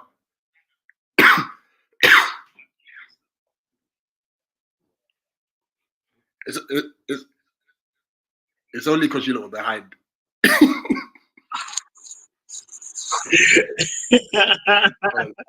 I'm going to mute the TV as well, actually. Hold on. There we go. I've muted the TV anyway. Nice. So you lot can see Mendy and Fafana talking to the ref, right? Yes. Cool. And I don't know if I can sit there and not say anything during the whole shoot. I know. Let us know in the chat if there's any feedback, by the way. I can't hear any, but just let us know. Is that Koulibaly up first? Fairs?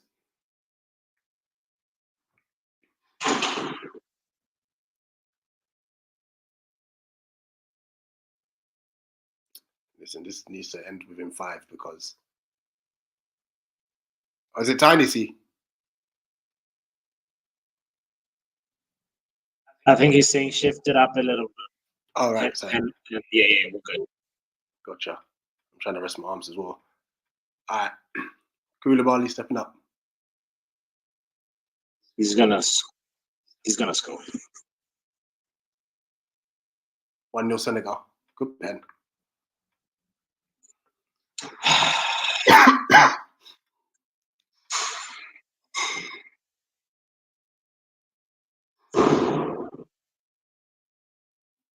Very good pen, to be fair.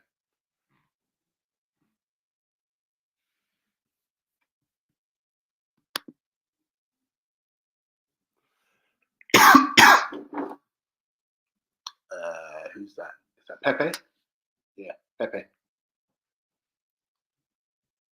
You know what's mad? I've never been like a fan of left-footed penalty takers. You know. Don't ask me why.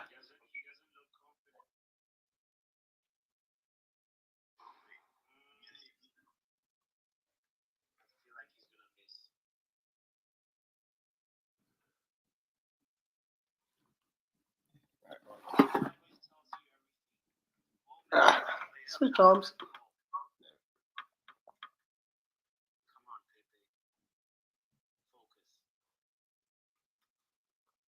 Right.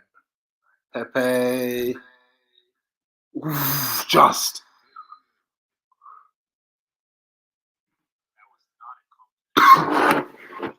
Whoops.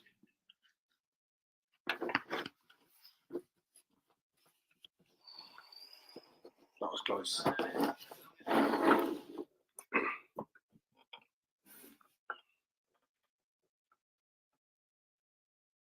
Oh, you lot don't want to see my hands like that. Let me just turn my camera. There you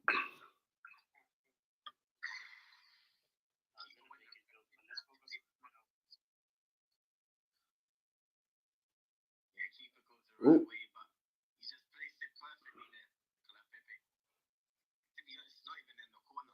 So, I think he's going to arc his run. Oh, it's a straight run up. Oh, good pen.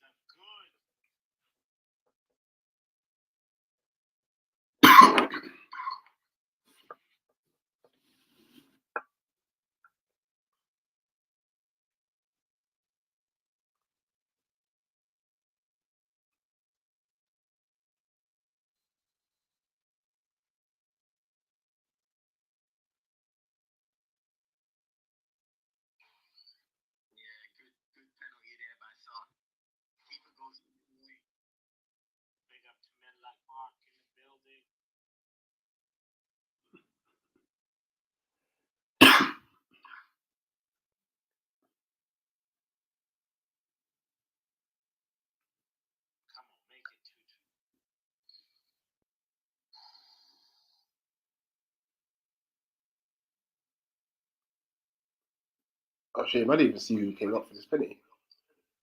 Is that Kwame? Mendy's not standing on his line. Ooh, good pen.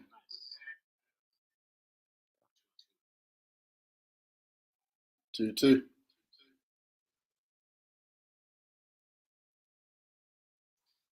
first good penalty from Ivory Coast. Yeah.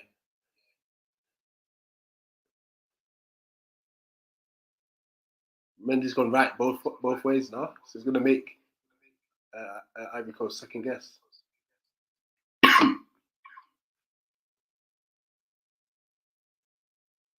Let me guess, Marnie's gonna be number 5, isn't it?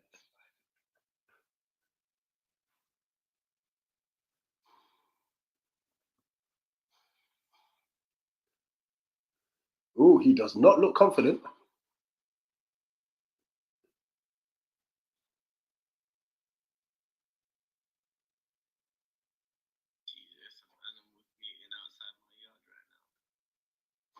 Oh my gosh!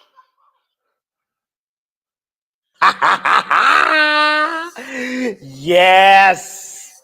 Come on. It's time to send them home. Senegal is going home. Oh, Mark, the reason being is because I'm actually on a video call showing them the penalties because he's at the post. Because I'm watching it on TV and I'm ahead. So I'm kind of showing both bots and CM through like a WhatsApp video call. So all at the same time. So they've muted their camera. Mute their camera? Mute their mic, sorry.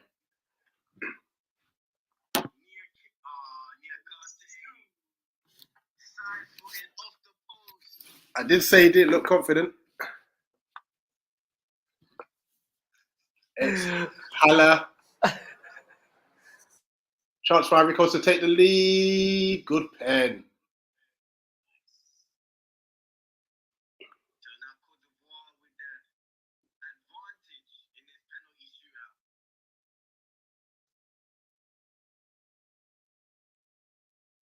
Let me ask him actually. Bots and C, what about if you mute your mic on your phone? Yes, that's a very smart suggestion, Connor. Unmute on the. I'm an audio guy. I should have thought of that. I told you, you're a fraud.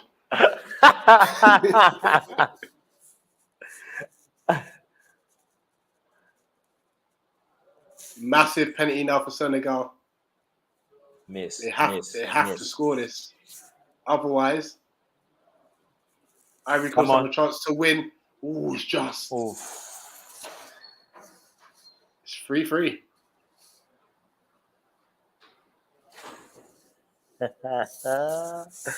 Yeah, please leave that one alone. You know, that's a great pen, to be fair. That's right in the corner. Hey, Yank, you're the man.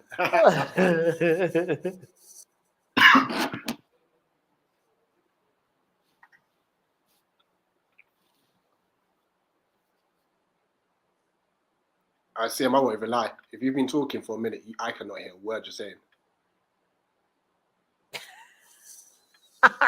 He's been talking. I don't see him as just focused on the penalty. I just saw his lips move. I'm like, oh no, CM, we can't hear you at all. Mute your phone and unmute your. He just crept in. I might have to come on the WhatsApp call, you know, because it's on my computer. I think it's intercepting with my mic. Oh, okay. Yeah, that's why you can't hear me. Gotcha. That's coming. So Mendy only got fingertips to that. Mendy has been. He's gone the right way for most of them. He's been all right with the pen with the guessing it. Right, Drizzy, your stat might come to light. The reigning champions have to score. Drizzy saying Mane is definitely missing a penalty. Hey, it's a good one by Ori. Just finishing high, making sure Mendy can't get to it. Mendy goes low, Ori goes high.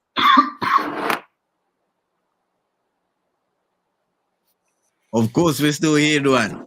We're here in the penalty shootout. Sadio Mane finishes. Oh, he scored. Straight down the middle. It's all down to Mendy now. That's a great penalty. Mendy No. has to save this next one, eh? And Or it's over. He's been guessing the right direction so far. So let's see if he can actually do it. So who's taking the final pen for Ivory? 4-4 right now in penalties.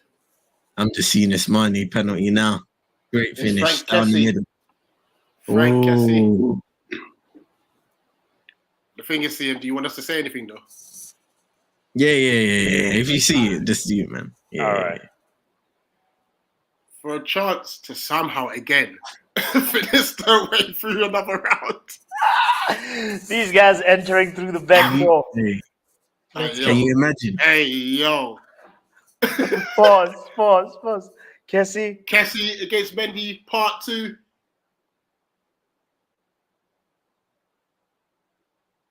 Slow run up.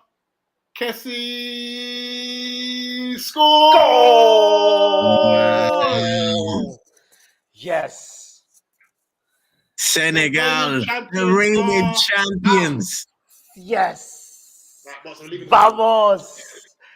Senegal. Goodbye. My goodness. They took the lead after 3 minutes from Habib Diallo. And the game plan will be highly questioned.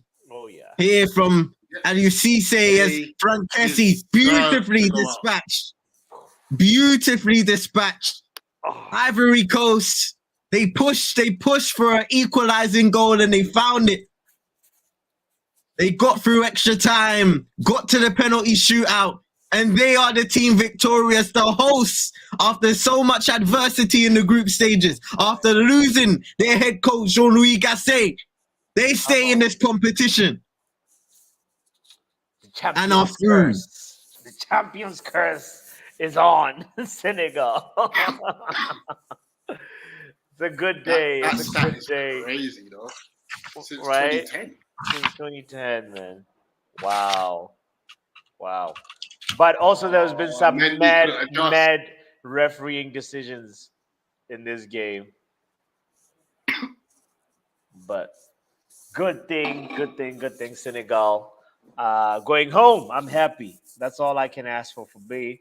I'm all smiles because I'm team Ivory Coast with these two, So let's go. Drogba, your hair can live another day. It says,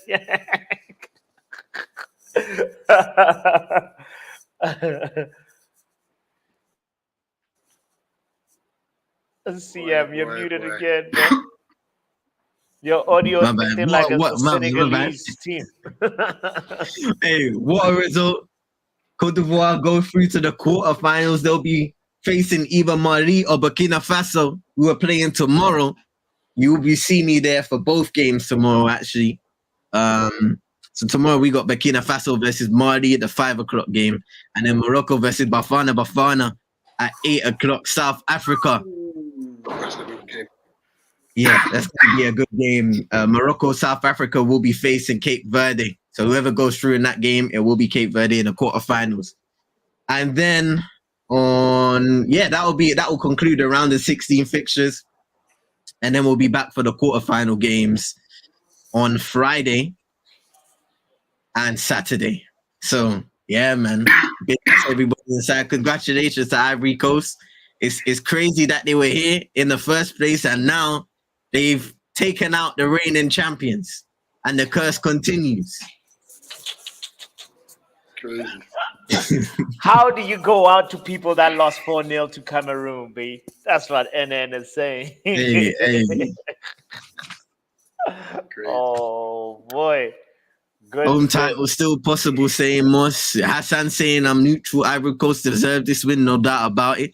Senegal tried to defend a single goal for most of the match. They scored in the 3rd minute. They defended since. and it cost them. We can speak about the penalty that they didn't get for Ismail Assar. We can also speak about Sadio Mane not getting sent off for a challenge on Ibrahim Sangare. So it goes both ways.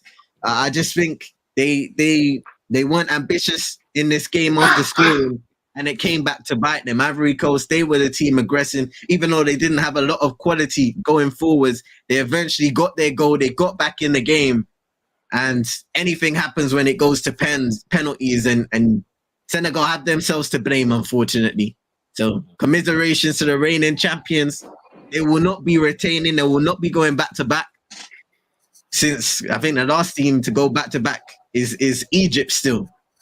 So, yeah. Last win in the competition in 2010, I believe. Yes. That was the era when they went 3 straight.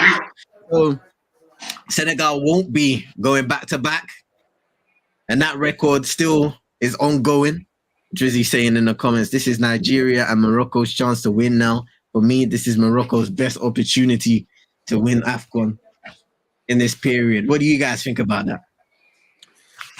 I'm with whoever wins between Morocco and South Africa. I mean, we obviously know Morocco as favorites, but if there's an upset, South Africa somehow also just pick up some steam from that win. If they win versus Morocco, it's going to be South Africa for me.